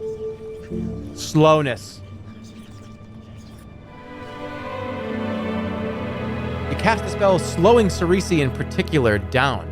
You reach over and snatch the orb. Success! Cerisi gives a slow motion cry, like the groaning of a skunk bear. The men look back and see you, orb in hand. The fist that catches you in the jaw is sudden, unexpected, and extremely powerful. The orb flies out of your hand and smashes into 1,000,000 pieces against the brazier. 1,000,000 this time. You run for your life chased by men with pokers. 1,000,000, huh? 1,000,000 this time. I'm reading spoiler. Oh my fucking god. Okay. Oh my god. I'm actually mad. You cannot get the orb from them right now. I can't. I can't get it right now. It's impossible. I may have done things incorrectly coming forward without items correctly to do this, where I can't get it right now with my current items and stuff. That sucks. Wow. I'm fucking out of here. Bye. You make to slip away. I have told great fortunes. Good ones, Cerisa continues sadly, but not true ones. The poachers cannot believe their ears. One denies it. Another claim, yeah. That doesn't matter. There he is. Run for it. It smashes, but I got the clue. That's all that matters. All right. The road carries on, rising very slightly through thin and meager fields. Scarecrows made from skeletons hang from posts on either side, their bones rattling in the breeze. There is no one about. With the hottest part of the day approaching, you reach a crossroads of sorts. To the right of the main road, a track lined with colored flags leads along the line of a cliff. Short distance from the road is a small hut built from mud bricks. Smoke rises from the chimney, and a thick, rich smell wafts from its door. If it is a shop, they can't have much to trade, stuck out here in the middle of the fields. We're going in the hut. The door to the small hut is a little ajar. A pleasant smell drifts out, but you hear nothing from inside. Boom! Hey! Okay, hello? You knock firmly on the door. A voice calls back. Enter, friend, but be careful as you open the door. I don't give a shit. What is going on in here? Okay. You give the door a quick shove, and a jar of some liquid, drops from the door frame and smashes on the floor. There it is! Oh, well. What? The shop is a kitchen. There is a fire in the grate with a pot above it, which bubbles and smokes. On the walls hang herbs, vegetables, meats, and cooking equipment. But no matter how hard you look, you cannot seem to see the speaker. Looking again, you suddenly notice the strange-looking creature standing beside the pot. Wait, hold on. He has a human torso, but his head is nothing but a green-colored jelly. He's hard to spot because of the vegetables hanging on the wall behind him, but you can tell he is the chef, as the long, sinuous tentacles come from his head, are scooping with ladles, stirring with spoons, waving salt shakers, and brandishing a cleaver. So, what do you want? Asks the creature. Get over here! Talk. Greetings, creature. Look, I don't have all day. What do you want? The creature complains, its tentacles go back to stirring. Be nice. I have 24 gold. Yeah, do I want to... All right, okay, I'd like to buy... No! I didn't mean to do that.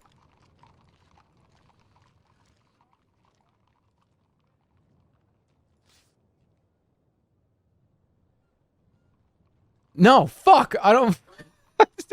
I barged right in! You step through the doorframe, something falls on your head with a crack, and an oily liquid begins to ooze down the side of your face. I barged in last time. Wipe it off. You lift a hand to your head to wipe the liquid away, but as you do, you feel tufts of your hair coming out of your palm. What? From across the hut, a voice. Serves you right, intruder. You should have been more cautious. But I was wondering where I left that potion of baldness. Reaching up, you realize it's true. Your head is now a bald scalp, and even your eyebrows have come off.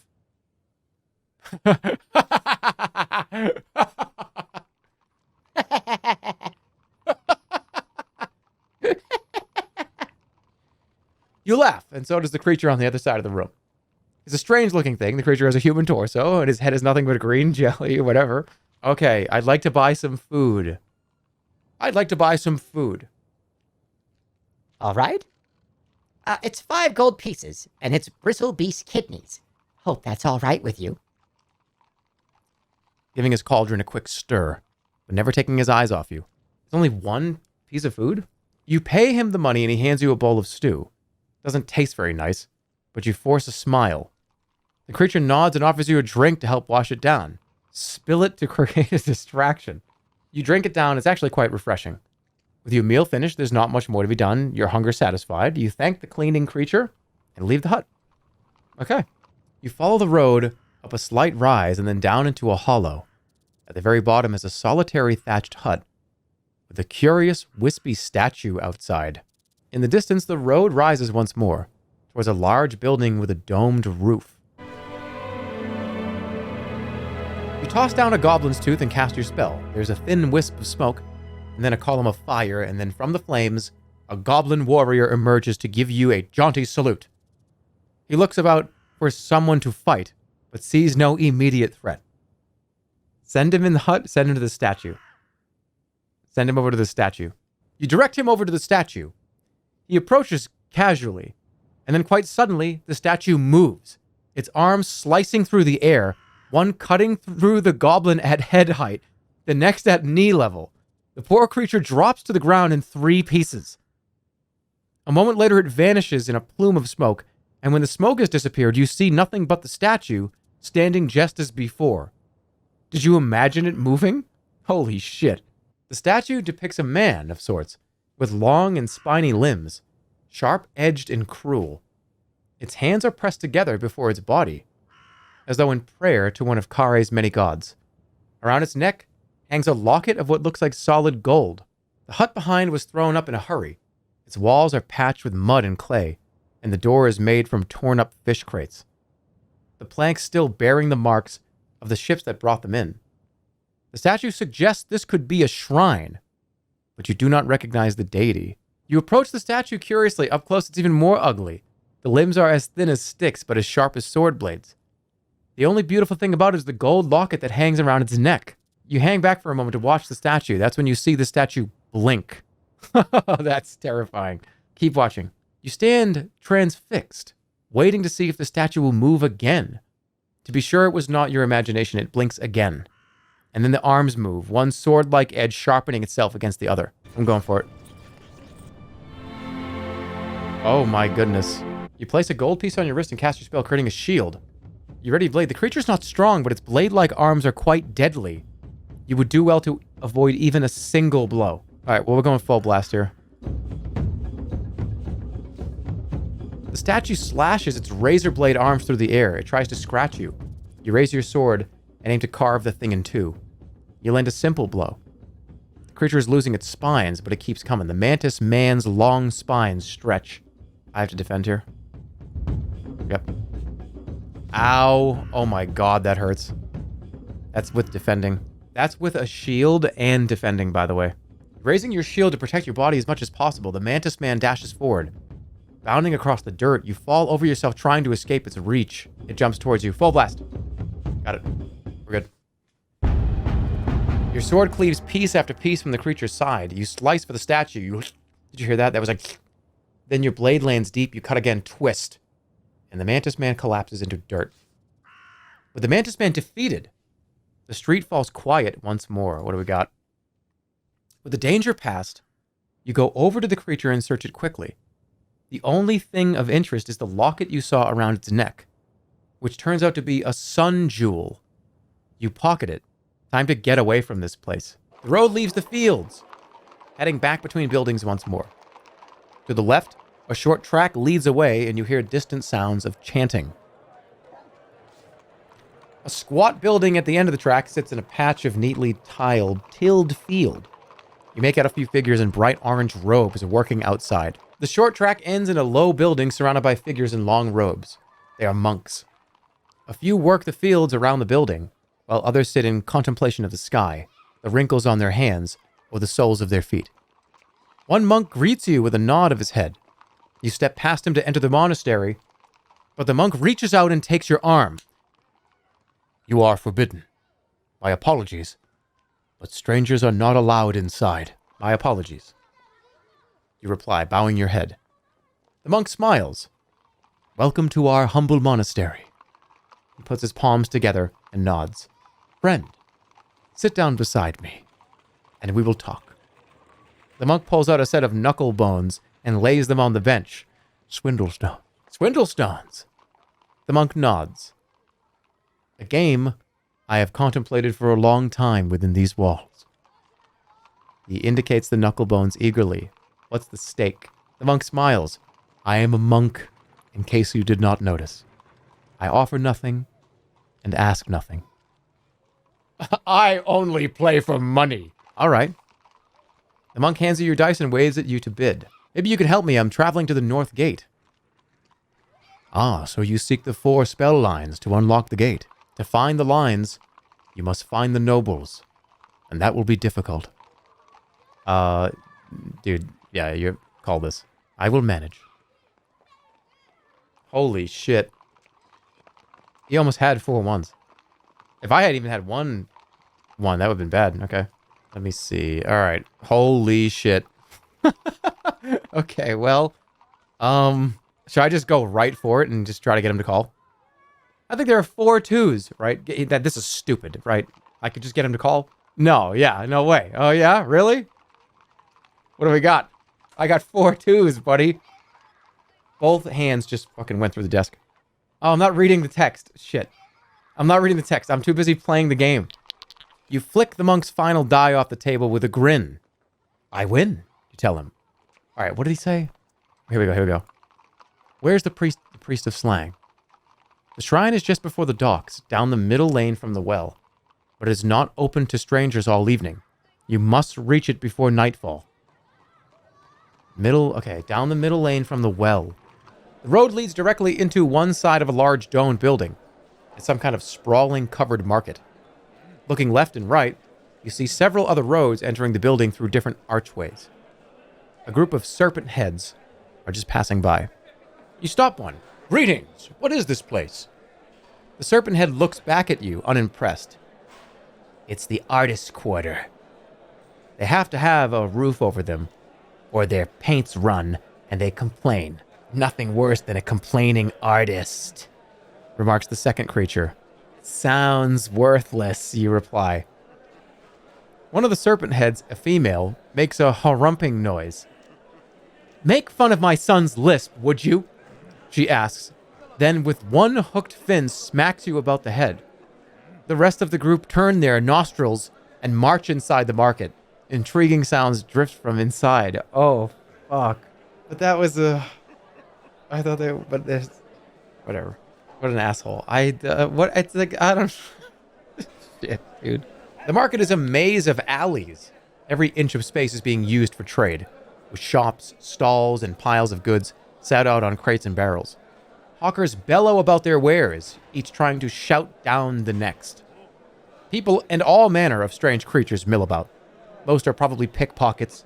Very few seem to be buying anything. You walk to the furthest end of the market. On your left, a man grabs your sleeve. You want to buy a carpet? He asks. Finest carpets this side of the backlands, made from real moths. Behind the man is a towering stack, 30 or 40 carpets high. Each one is gray and so dusty that they make you want to sneeze. A fight has broken out in one corner of the market. It is quickly settled by a score of passers-by. Very good carpet, the man assures you. How large you want? Size of a bed? Size of a room? Size of a palace garden? I give you same price. He drags out a carpet to show you. Look at the carpet. Show me your very best carpet. I don't want a carpet.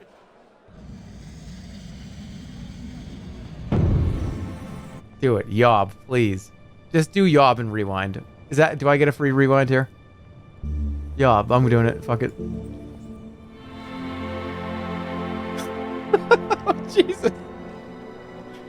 You toss down one of your giant's teeth and cast your spell. It bursts into smoke, which makes the carpet seller panic and rush for a bucket of sand.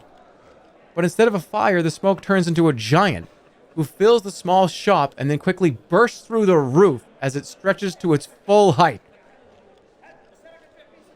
The carpet seller yells in terror and rushes out through one of the collapsed walls, closely followed 2 gnomes who had been hiding behind the stack of carpets.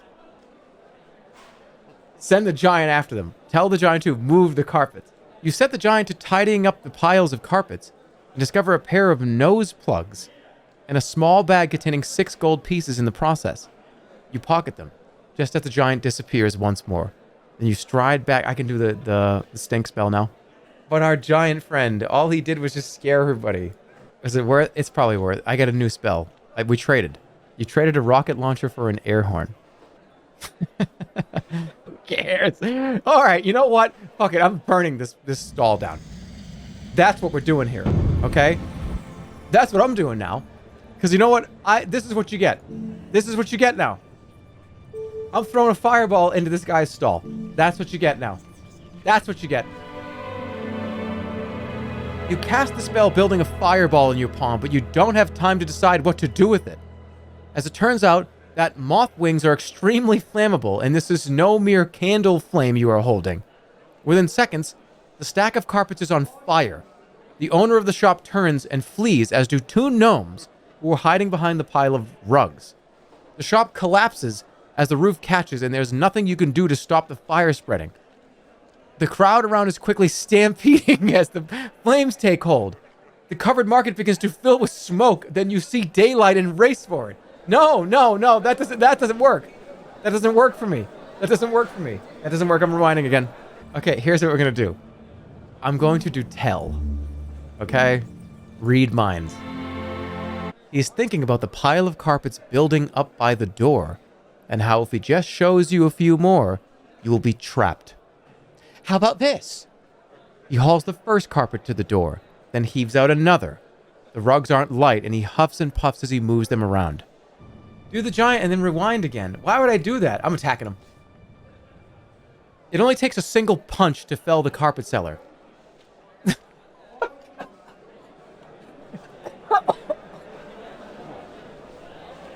No, I want the item.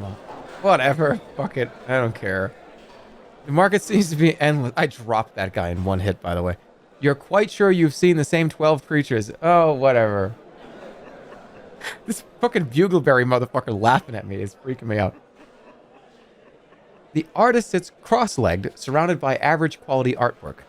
Not surprising, really, since it seems this painter has no hands. You're a fraud. Why would I ever do that? Look at the paintings. You look over the portraits. He has done a series called The Nobles of Kare.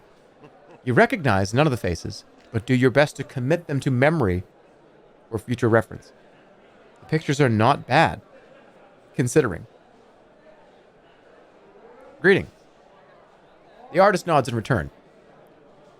Would you like to buy a painting? They're all originals, I assure you. It does not seem possible. How does he hold a brush? The artist beams at you and adjusts his sitting position. What happened to your hands? You're a fraud. Do you hold the brush in your mouth? This is like fucking rude. What happened to your hands? You ask bluntly. You notice the artist's smile slip ever so slightly. Someone did not like the picture I drew of them. I think he saw a little too much truth in the image. I don't want to leave. I want to... but these are rude.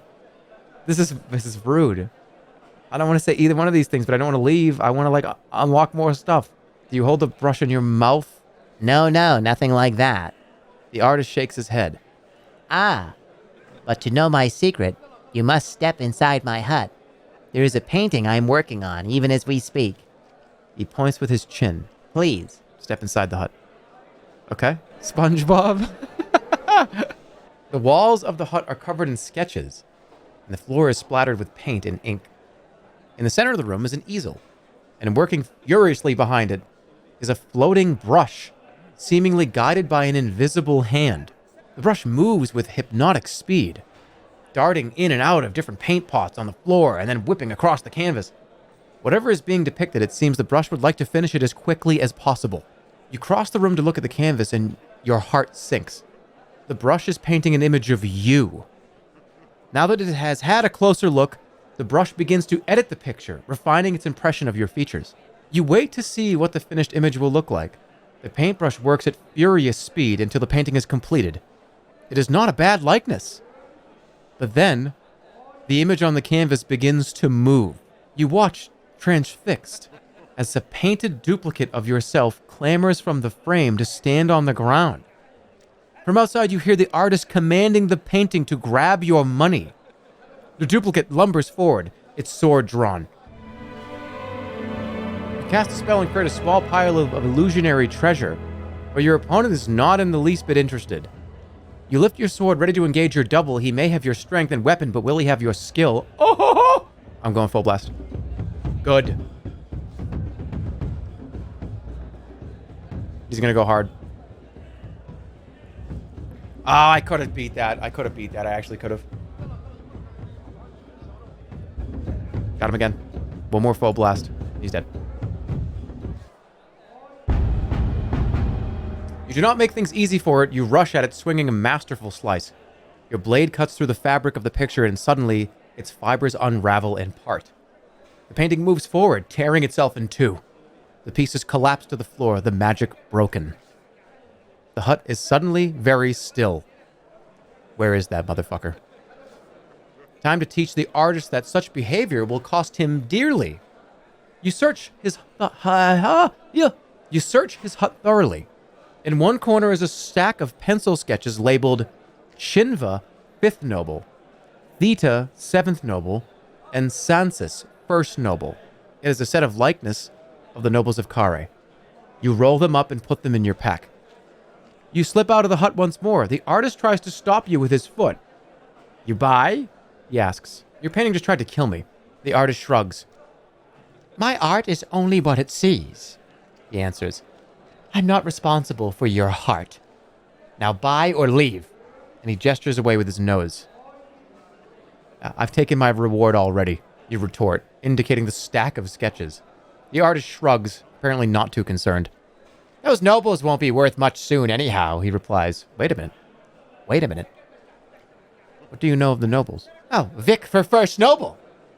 The artist nods. He salutes you by spitting at your feet. Mind how you go. You return to the lower end of the market. The air grows thick with the scent of perfumes, incense, and flowers, and then a darker smell, soot.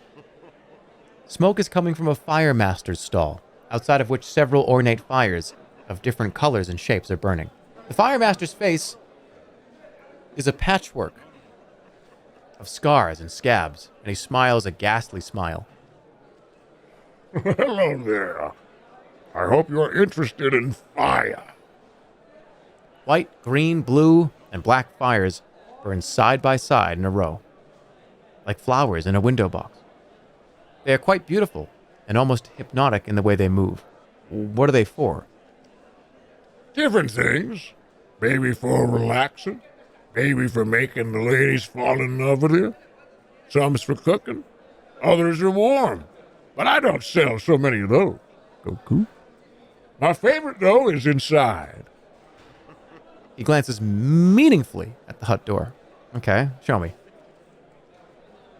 Be my guest. In the center of the fire master's hut, a fierce fire is blazing away, threatening to engulf the entire room. But the flame is giving off remarkably little heat. You're not even breaking a sweat standing this close to it. I'm going closer. You take a few steps closer. From here you notice that in the very heart of the fire there is a wooden chest.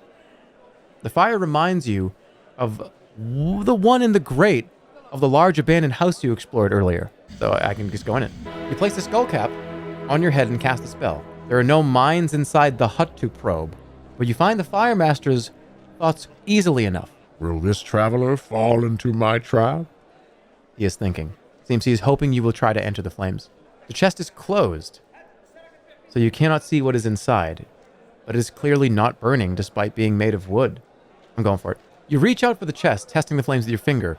They're really cool, but still, to reach the chest, you'll need to step inside the flame itself. I want it. I'm leaving, fine. You step outside and nod to the fire master. Very impressive. Fire master nods and smiles, clearly hoping you will buy one of his lesser wares. Ask him about the fire in the abandoned house. Oh, how much is this? Okay. How much for a small flame? It's 8 gold pieces. From the look of you, I'd say you want a flame that burns on pure danger.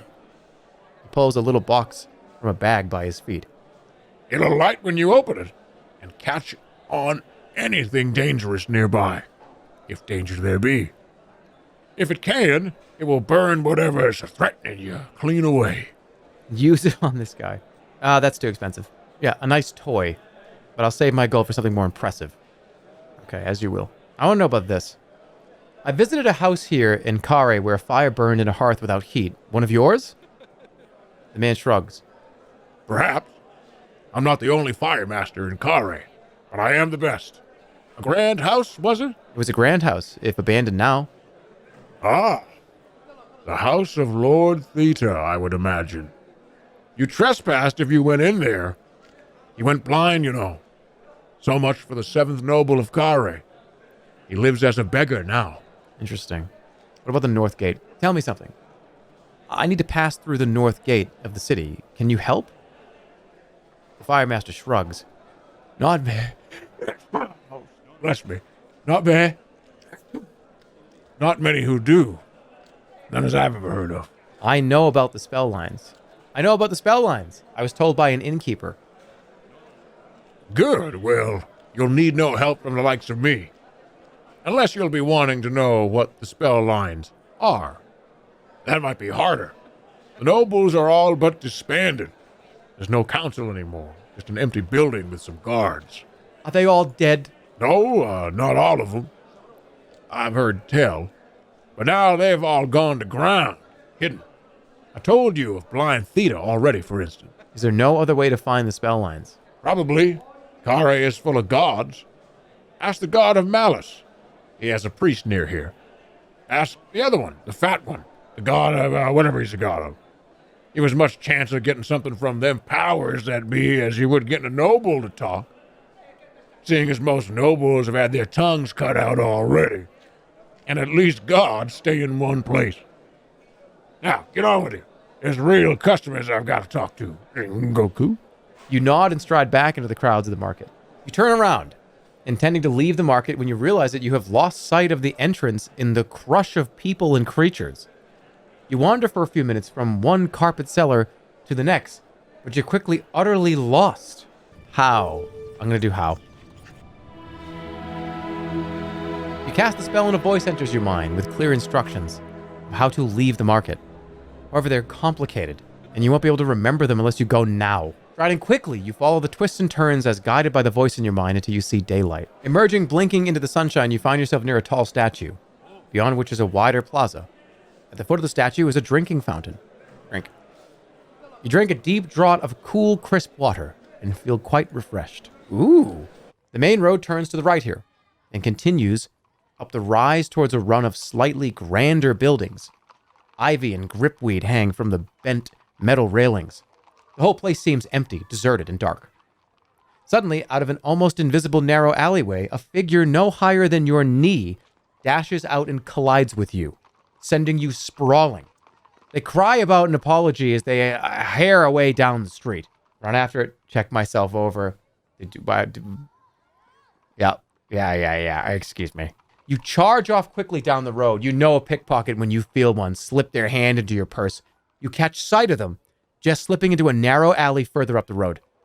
It will take you off the main track and into the maze-like backstreets of Kare if you follow. The slum districts of Lower Kare are unlikely to house the secret of the North Gate, but you might be able to learn where to find out more. You race into a side alley after the figure, twisting and turning between tall buildings. The thief is a small child who freezes for a moment, then begins to run twice as fast, straight towards a high boarded fence. Kill? Kill this person, right, guys? Kill this person. Go get him. Right? Really? Oh, interesting. Your choice is very interesting. The child looks spry and sprightly and terrified. You wouldn't put it past them to try and climb their way out. You cast the spell and the child's movements slow to a crawl. One foot is placed on the fence. They try to leap higher, but they misjudge and fall slowly to the floor. You grab the child by the scruff of the neck. It's a young girl. She squirms and wriggles clumsily as she tries to escape. I think you robbed me, you declare. Me? No, I wouldn't. I never would. I'm being chased by the guard. Are you a guard? Yes, you lie. And you're in big trouble, right? The girl begins to panic. Suddenly, you hear footsteps behind you, and before you can react, a figure has grabbed you by the scruff of your neck and hauled you backwards into a building. Scram! This new figure growls to the child, who needs no further warning and is quickly out of sight. What? Don't be afraid. Murmurs a voice. You turn to see who it is. A dark-skinned man with a beard of short stubble. As you look at him, he releases you, holding up his hand to show he means you no harm. apologies to give you a fight, he says. I thought you were attacking that child. Please, sit with me and talk for a while. That child stole from me. He nods. I'm sure she did. That's how they eat round here. But you can take it, I'm sure. You don't need to take revenge on children, surely. You look around the building and realize you're in his house, you're in his home. It is well furnished, with rich woven tapestries on the walls. Look him over. You look the man over. He is a noble-looking sort, and wears fine furs and a cloak. He seems friendly enough, but he can't be a noble. You do not recognize him from any of your pictures or of the nobles of Kare. You take a seat. Tell me about Kare, you begin. I'm new here. Ah, this is a treacherous place. You can't trust anyone or anything in this town. He winks at you. But before I go into all that, would you like some ale? How many times do people have to tell you this place sucks? Oh, yes. Oh, tell me about Carr. Yeah, sit down. Well, first of all, this place sucks. Oh, yes, welcome to Kare. Yeah, please, take a look at my wares. This place sucks. Kare, of course.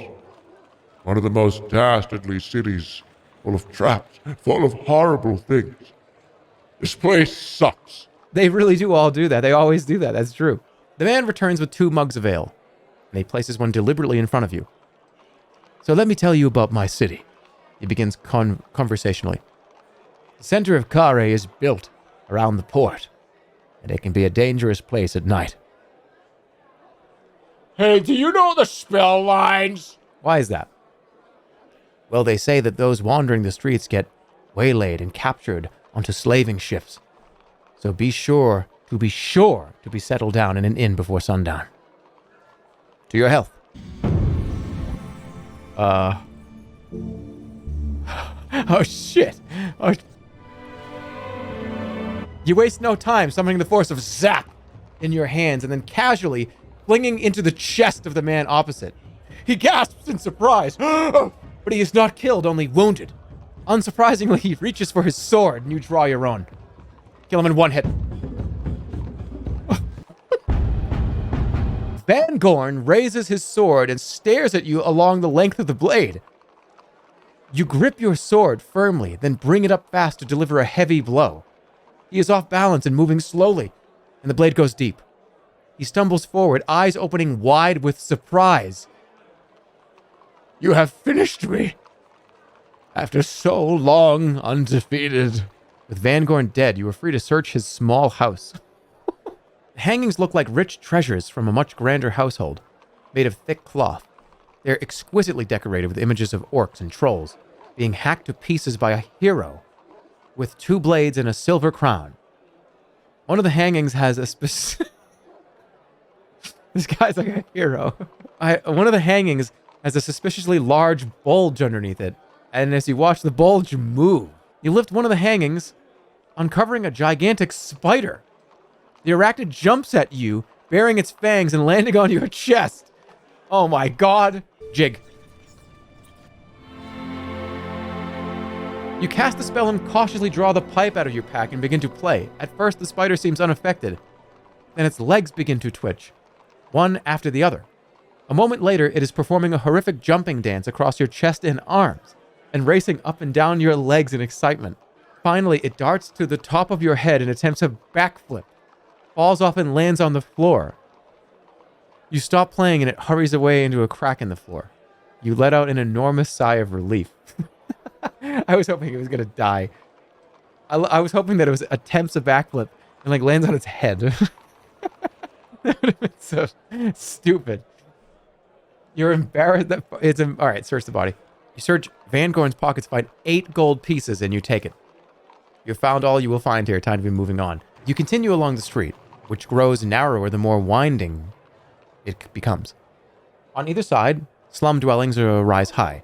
Faces appear and disappear behind drapes. Someone throws out a bucket of slop, narrowly missing you. Furry chained-up animals screech from balconies. The sun disappears from view. You push forward, climbing a gentle slope. I'm not stopping. I'm not getting lost here. The lane gets narrower. Muck and foul water runs downhill, forming a sheen over the flagstones. The walls either side are now so close together that someone on the top floor has laid planks across the alley to steal from the house opposite. Or perhaps to steal their own things back. It's hard to be sure. I could just get huge and walk around. For fun, I'm doing big. You cast the spell, quickly inflating to 3 times your normal size. You hear shutters and doorways slam closed on all sides. Should I take the plank off? Remove the plank. You pluck the plank from its place and shake free the robber who is clinging onto the middle of it. He cries out as he lands. You toss the plank aside at him and move away. The road narrows further until you can barely squeeze your giant form between the door frames on either side. Then quite suddenly, you reach a small plaza. There's a small open square with a dried up well at its center. This is a crossroads, and side roads lead off to the left and right. You pause to look around the edge of the square. There's nothing to distinguish one alleyway from the other, although you do see a line of what look like blood drops heading right. The giant spell fades, and you slowly shrink back to your normal size. Okay, so I could look over all that. The only thing the alleys have in common is that they converge here. Once, presumably, this well served all the people in this district. But perhaps there were too many people, because now the well seems dusty and dry. Leading over the edge, you peer down into the depths of the well. Strange. This well seems to have handholds cut into its stones. They appear good enough to climb down. Let's do a coin. You toss a coin down the well. It falls and falls and falls. Eventually, there is a very tiny splash. Climb in the well. There's still daylight left, and the lure of the unknown is overpowering. You swing yourself over the edge of the well, teetering for an unnerving moment above the long, long drop. Then you find the first of the holds with your feet, and begin to make your way down into the dark. The climb is slow and cautious. You cannot see the holds below you, so you have to feel your way down. After about 10 minutes, your arms are tiring. Suddenly you realize the position you're in. If your strength gives out, you will fall.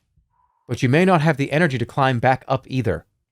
It is impossible to see how much further down there is to go. Stealing your courage, you continue to climb down. After perhaps a minute more, your foot finds a ledge. Below that is nothing but space. You have reached the roof of whatever chamber is below. A metal bar sticks from the wall here, presumably used to tie a rope to continue the rest of the way down. You cast the spell and feel yourself become as light as a feather. Then you release hold of the wall and float gently down in the sewers. You're floating an inch or so above thick water in one of the city's sewers. The smell is indescribable, terrible. You're at a dead end of sorts. The water disappears into a grating in one direction, while the tunnel disappears into darkness in the other. I don't think we're going back up. You step out from the dim light of the well shaft and into the black tunnel beyond. The tunnel is filled with the worst stench you can imagine. Things splash and scurry through the darkness. You pass a heap of black cloth. A huddled creature? You creep over to the huddled rags. The shape of a man leant over, clutching his knees. But it does not seem to be moving. It collapses at just the slightest touch, and you breathe a sigh of relief. Just a piled up cloak, discarded by some previous unfortunate who traveled this way. You sift through the heavy cloth. This was a fine cloak once, before it was left to rot down here. Stitched on the back is a number 1 in a circle. Waterlogged, the cloak is too heavy to carry away, and it has no pockets. However, and no hidden gold. But it proves that others have come this way before. The sewer turns a corner here, with the other tunnels blocked by filth-strewn wreckage. Search. You steel yourself and dig through the foul filth in the wreckage, trying not to vomit from the stench. You come across a small glass bottle. Uncork it and breathe it in. It's Blimberry! You stash it into your pack. Oh, hell yeah. You walk onwards through the dark sewer, when suddenly the tunnel opens into a low chamber. You stand ankle deep in filth in a square chamber. Icy droplets fall from the ceiling. The smell is terrible. But this is not just any sewer. In the corner of the room is a pile of rags. Someone, or something, lives down here. Search the rags, look around the room, or leave. You dig into the rags and clothing. They must have formed someone's bedding, as they could never have been clothing. Strips and odd squares of cloth of all different kinds. They've probably been scavenged from what people threw down the drains into the sewers. Dig through them carefully. Digging into some old pockets, you find a few gold pieces. Suddenly, you find yourself itching and scratching. The rags are covered in fleas, and now they are biting you as well. The thought occurs to you, perhaps this is not the hiding place of a beggar, but the nest of some terrible beast. A sudden rush of water floods the chamber, soaking you up to the waist. A moment later, it is washed away once more, but there might be more coming. Some dude just flushed the toilet. Despite your concerns, you stop to look around the walls of the chamber. Aside from the pile of rags, there's nothing else here. No stash of food or weapons and no sign of the inhabitant. Then you notice on the far wall some scratches in the stone. A mark of time, perhaps. Suddenly, something growls in the darkness in the tunnel behind you. You look up to see a dark, stooped shape approaching fast. It is a rat bear. Let's do illusion. You slip the bracelet around your wrist and cast the spell, summoning the force of illusion. Create a fire, a wall of water, or an army. Army. I feel like wouldn't fire, it'd be like, and like run. Fire. You create the illusion of a raging fire, as though the whole sewer was suddenly a crucible. The rat bear screams in terror and charges away down the tunnel. You make your way carefully around the cesspool in the middle of the room, the far side where the marks are faintly visible in the gloom. They're not just notches, but letters, and perhaps once they were full words, but have been worn away by the floating water, or else filled with slime and dirt. It looks as though it might have been a poem. Still shaking from your encounter with the rat bear, you steady your heartbeat and peer at the markings on the wall. You can make out the following through the muck. Korga's Grace. One lock. Deep inside. I bid you. There's nothing more to be done here. You walk onwards through the sewer. Shadowy shapes loom out of the darkness, then disappear as you move close. You walk for what seems like an hour, maybe more. The tunnel tilts lower and lower. Perhaps you are going underneath the river. The sound of fast rushing water fills the tunnel. Force field. Force field is expensive though. I'll try it. Nervously, you cast your spell, binding a tight force field around yourself. It will not last for long, but should anything happen soon, the force field should protect you from the worst of it. That done, you keep walking. The sound of rushing water is growing louder. Suddenly, you realize the sound is not coming from close by the tunnel or through the walls. The sound is coming towards you. Somewhere, a wall of water is approaching. An old dam must have given way, and the river water is now flooding the tunnel. There's nothing else for it. You take a deep breath, exhale, take a deeper breath, exhale, and then fill your lungs as best as you can as the great wave strikes. The water wrenches you from the floor and throws you into a swirling spiral. You can see nothing but the murk and the filth. For the moment, at least, you are calm and can focus, even in the roaring torrent. The current is whipping you this way in the like a fetal bug in a thunderstorm. It is all you can do to work out which way is up and which way is down. You fight and struggle to get your body under control, losing valuable seconds of air. Your force field has trapped some, but it will soon run out. It's still on. All right, we got to get the right call here. We got to get the right call. Swim with the current. You swim with the current, which tears you along the length of the sewer. The force field protects you against bashes and knocks. The ground level is rising below. At some point, perhaps you will break the surface of the water, but it has not happened yet. Your lungs are bursting for air. You swim with the current, moving at breakneck speed. You cannot last much longer. With the current again. You swim with the current, moving at breakneck speed. Only the air trapped inside your force field is keeping you alive. You swim up towards the roof of the sewer, hoping to find an air pocket to refresh your breath. But you're out of luck. Your force field bashes the arched stone ceiling, which is fully submerged.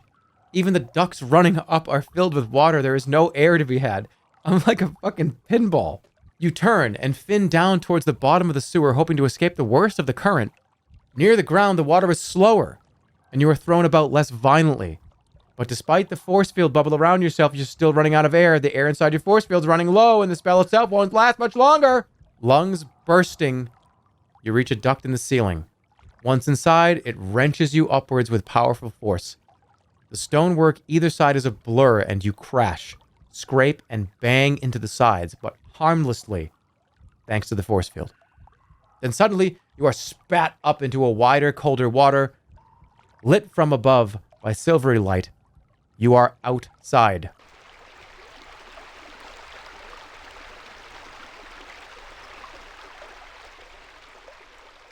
Not dead. You come up gasping for air, about a quarter of the way across the river that flows through the middle of Kare.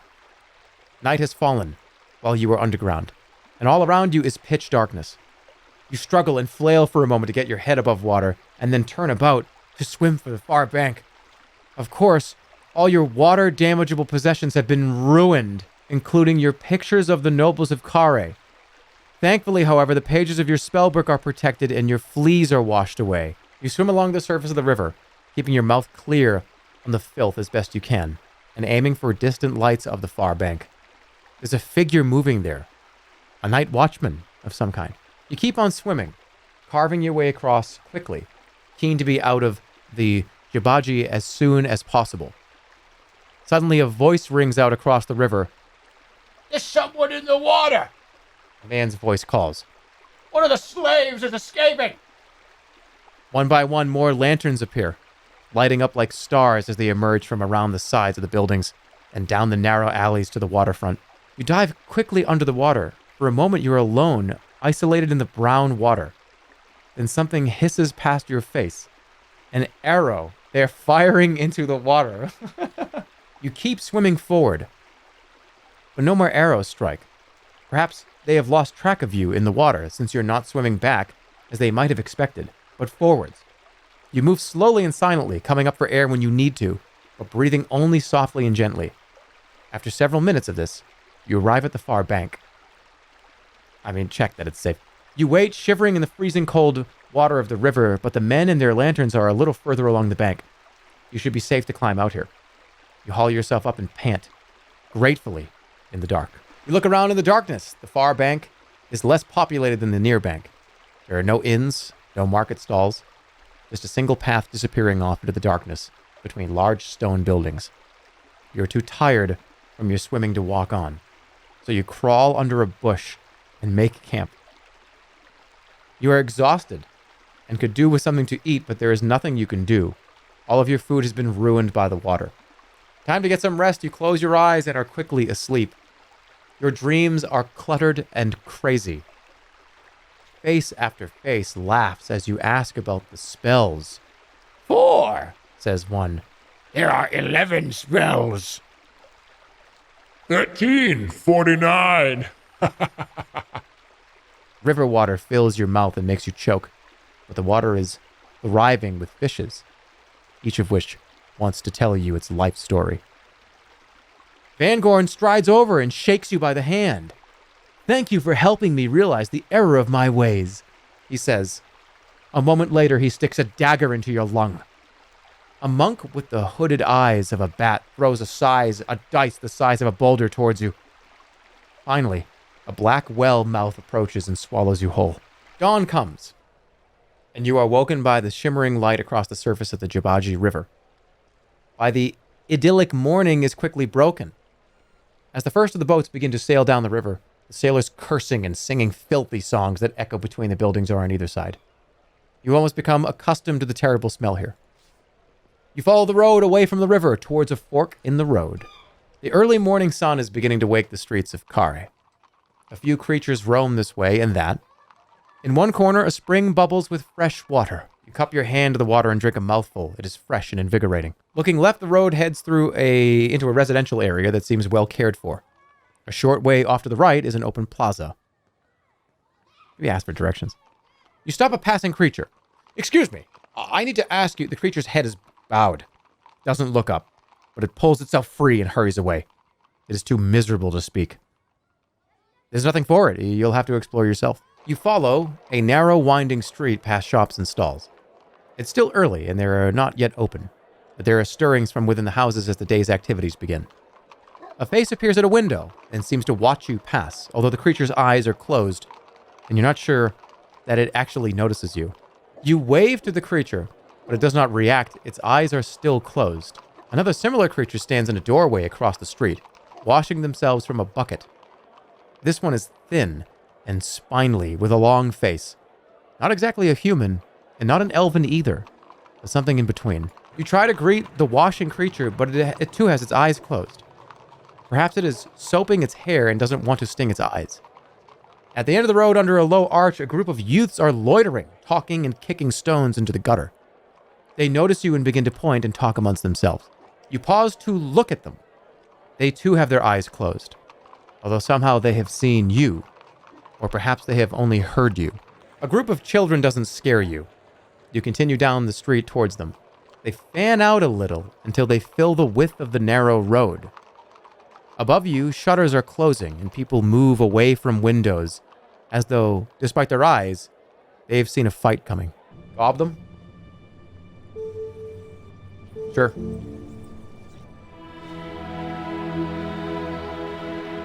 You cast the spell, throwing down a goblin tooth as you do. There's a puff of smoke, and then a moment later, a goblin warrior stands before you, saluting. Order him to attack the youths. Order him to... Wait, go attack like the kids? Go attack the youths or slip past the youths? Slip past? What would he do? Be like, yeah, it's safe. What does slipping past do? You order the goblin to attack, and he marches off towards the youth, swinging his short, stubby sword. The blade catches one of the men in the side, who gasps in pain. Then he does something. From here you can't see what. But a moment later, your goblin has evaporated into a sudden burst of flame. The youths laugh among themselves. Barbecued goblin meat? One asks. No thanks, replies another. He caught one of these kids in the side. Just, yeah! And then they fucking grilled him. Well, I'm going to go talk to them. They don't know where the goblin came from, but all they know, some crazy guy just ran down the street with a sword. They don't know it came from me. You own this street, I see. You remark. I see you are very powerful. I wonder if you have any idea how powerful, The youth replies quietly. Would you like to find out? Yeah. My pleasure. The youth opens his eyes and suddenly a streak of burning fire shoots from under his eyelids, scorching your side. You gasp in pain and he laughs. Then the other creatures grab your arms from either side. Don't struggle, or we'll look at you all over. What?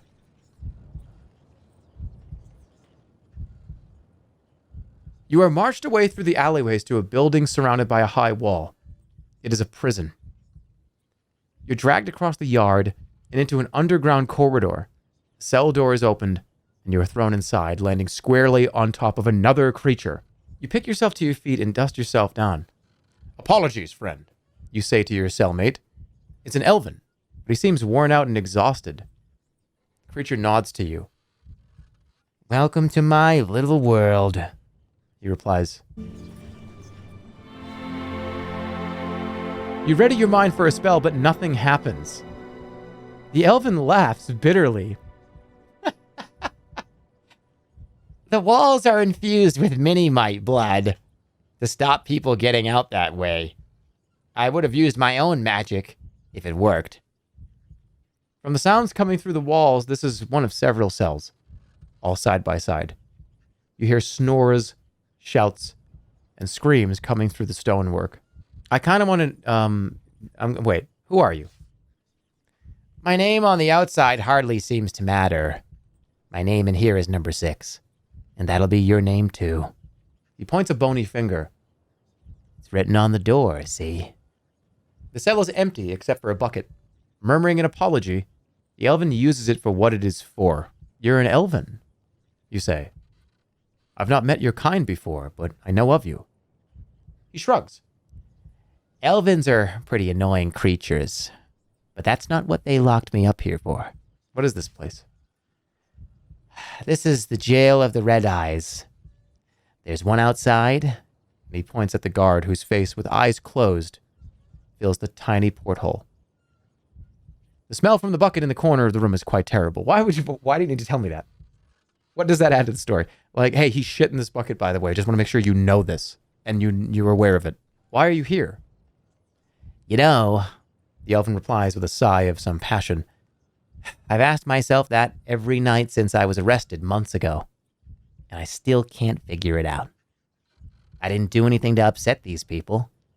My only idea is that the Red Eyes aren't happy unless they've got someone locked away. Maybe now you're here, they'll let me go. Or they'll let me go. Yeah. That would be a good joke on their part. You can see the creature's spirit has been quite broken. I'm going to pray to the ape. Come on, ape. Help us. Help us, spirit of the ape. You raise a prayer to the ape, and as you finish, there's a tiny click. The sound of a lock tumbler falling over. The elven's narrow eyes open wide as portholes. You wait until the guard outside has turned his back and then slide the door open. He will not be looking the other way for long. Dump shit all over him. Moving silently, you pick up the bucket from the floor of the cell. The elven looks at you curiously but says nothing. Put the bucket on his head. You raise the bucket nice and high, creeping forward on tiptoes, and then at the last possible moment, you bring it down quickly on the guard's head. Unmentionable substances trickle down on his face, but for a moment he cannot see. Drag him backwards into the cell. Run him through. Drawing your sword, you slice quickly through his neck. This is such a terrible way to die. The elven looks shocked, but only for a moment. Then he nods seriously. When the others find him, be sure they will come for us unless we're gone. You nod. He is quite right. Time to run for it. You race up a set of stairs heading towards a patch of sunlight and emerge in an alleyway on the other side of the prison wall, the elven at your back. I didn't have to dump shit on the guy. Why did I do that? I dumped, by the way, this was a fresh bucket of shit. This guy, the elven just did it. This wasn't, it's been like a few days. He just dropped a fucking huge log in this thing, and it was probably hot. And it was a hot new shit that I dumped on his head. And then I slit his throat. Why was the point of that? That added extra steps. We didn't have to do the extra steps, right? Just kill him. Run him through. That was disgusting. 300 people left the stream because of that. You emerge onto a quiet side street and begin to weave and duck through the alleyways. The elven, weak from his long stay in the tiny cell, can barely keep pace with you, but is filled with such joy to be free that he laughs even as he trips and stumbles. At the first junction, you turn left. Do you know where you're going? Asks the elven, but there isn't time to reply. Oh, shit. At the next junction, you go right. The elven is flagging. He cannot keep running like this anymore. Go on. I'll hide here. You gotta help the bro. Help him. Help him. You're nearly free, you reply, grabbing the elven under his arm. I mean it. I'll hide, you idiot. While you distract any more guards with your running, now go. Good plan. It would have been, the elven replies, and you turn to see he's quite right. Another guard has entered the alley behind you. He opens his eyes, and a moment later, the staggering elven is no more. The stench of burning flesh fills your nostrils. You race out of the alley. Quite suddenly, you emerge out of the side street into a wide square filled with more red eyes, but these ones seem like citizens rather than guards. We killed him. Save him. So dumb. LOL. We'll try again. Let's try again. He gasps several. I'll hide here. Leave. You do not need to be asked twice. You wish him luck and then hurry away. The elven crawls into a pile of junk and beds down. Perhaps you will see him again. Saved. You keep running, taking a left. Quite suddenly, you emerge out from the alleyway into a wider, busier street. You slow yourself to a nonchalant walk. We made it. Uh-oh. Wait, are we? The road turns and heads roughly southeast once more, but you have been spotted, by a group of young orclings, and they're scurrying towards you. You increase your stride, hoping to breeze straight past, but the gang is big enough for them to easily block the road. You're soon right in their midst. Their hands poke at you and push outwards, hoping for a donation. Get someone a goblin. All right, wait. What else is there? Create a force field so they can't, touch me. Oh, treasure would be huge here. That would absolutely work. Yeah, they're gonna just swarm the goblin and kill him, right? Treasure makes the most sense here. It just does. You cast the spell and piles of gold and treasure spill from the sleeves of your jacket and all over the road. The orclings go instantly into a frenzy of collection, running over each other and beating each other up, stuffing handfuls of gems in their tunics. You take the opportunity to slip away. You continue up the road, leaving the chattering orclings behind. After a short distance, you come across a large building made of stones and mortar. Look at the building. It stands alone inside its own patch of grounds, and unusually, it seems to be in a state of good repair. A large L is carved on one gatepost. The main road continues straight past the house. You enter the gate and follow the path to the front of the house between tall, well-tended trees. This place, unlike the mansion in Lower Kare, seems quite lived in. The door to the house is solid oak wood, decorated with elaborate carvings of vines and trees and serpents. In the middle is a great brass knocker. You firmly knock on the door, but no one answers. The house seems empty, dark, and quiet. We could try to open it with Dop. Dop might just work. It's 1 stamina. Let's try Dop. Cast the spell and the door swings open smoothly to reveal a hallway, bedecked in finery and well kept. This is the house of a nobleman, perhaps even a noble. The inside of the house is well kept and clean. There are fresh flowers in vases, and the surfaces are dust-free. It is as though whoever lived here has just slipped out for a few minutes and will return at any moment, except for the paper strewn everywhere across the hallway. The floor is almost a foot deep in books, torn pages, and folders with charred edges. It is as though a lightning storm has passed through the study on the left. Another door lies opposite. By the smell of it, it's a kitchen. You browse through the papers. Some are complex and you cannot understand the words. Others are calculations. There are also maps and charts and plans of Kare, the hills, and the backlands to the north. Other documents look almost like charts for spellmaking, such as the chief mage used back in the outpost settlement to prepare for your spellbook. Whoever lived here was clearly a scholar of some great wisdom, and most likely a wizard as well. Exploring doesn't seem like a good idea somehow. Try the kitchen, try the study, or leave. Explore anyway, Giga Chad. Alright, let's go to the kitchen. You open the door to the kitchen and go inside. It is laid out as though the owner of the house was in the middle of preparing a meal. Bread is sliced, cheese is on a plate, and a glass of wine sits beside the open bottle. Nothing here has had time to go moldy. Something is rattling in one of the cupboards. I'm gonna eat some of this shit. You eat the bread and drink the wine and finish off with the cheese, which is full-flavored and ripe. There is enough left over for you to add one more portion to your pack as well. This is Goldilocks, yeah. Let's open the cupboard. You open the cupboard out of curiosity, and are immediately bowled over as a thing erupts with angry force. You crawl backwards into the hallway to get away from this gnashing fangs and get to your feet to see what it is. A bristle beast, and it's furious. Opening the cupboards into these are always such a bad idea. You have just enough time to draw your sword. Let's kill it. Let's go with a 6.0. Bang. All right, good. The bristle beast bares its teeth. The beast lashes out with its claws, but it cannot defend itself from your force. Do it again. All right, now we get it's a free kill, essentially. No stamina lost. We're good. It twists on the metal, then curls up like an overheated beetle and dies. You open the door to the study, pushing hard against a deeper pile of paper. This room looks like a tornado has traveled through it, and perhaps one has. In the very center of the room is a blackened circle burnt into the carpet. There's a smell of iron and ammonia in the air. It is hard to escape the sense that some great and terrible magic was performed here, not long ago. But there's no sign of the magician who crafted such a powerful spell. On all fours, you dig through the piles of paper. Books, torn up almanacs, historical files, and sheets of scrawl and scribble. There's nothing here with any meaning. On one sheet, you find an intriguing series of symbols. N, Q. Then a series of other marks, written and then crossed out. Only one is still readable, and it has been circled. T. You keep rustling through the paper, finding little else of value.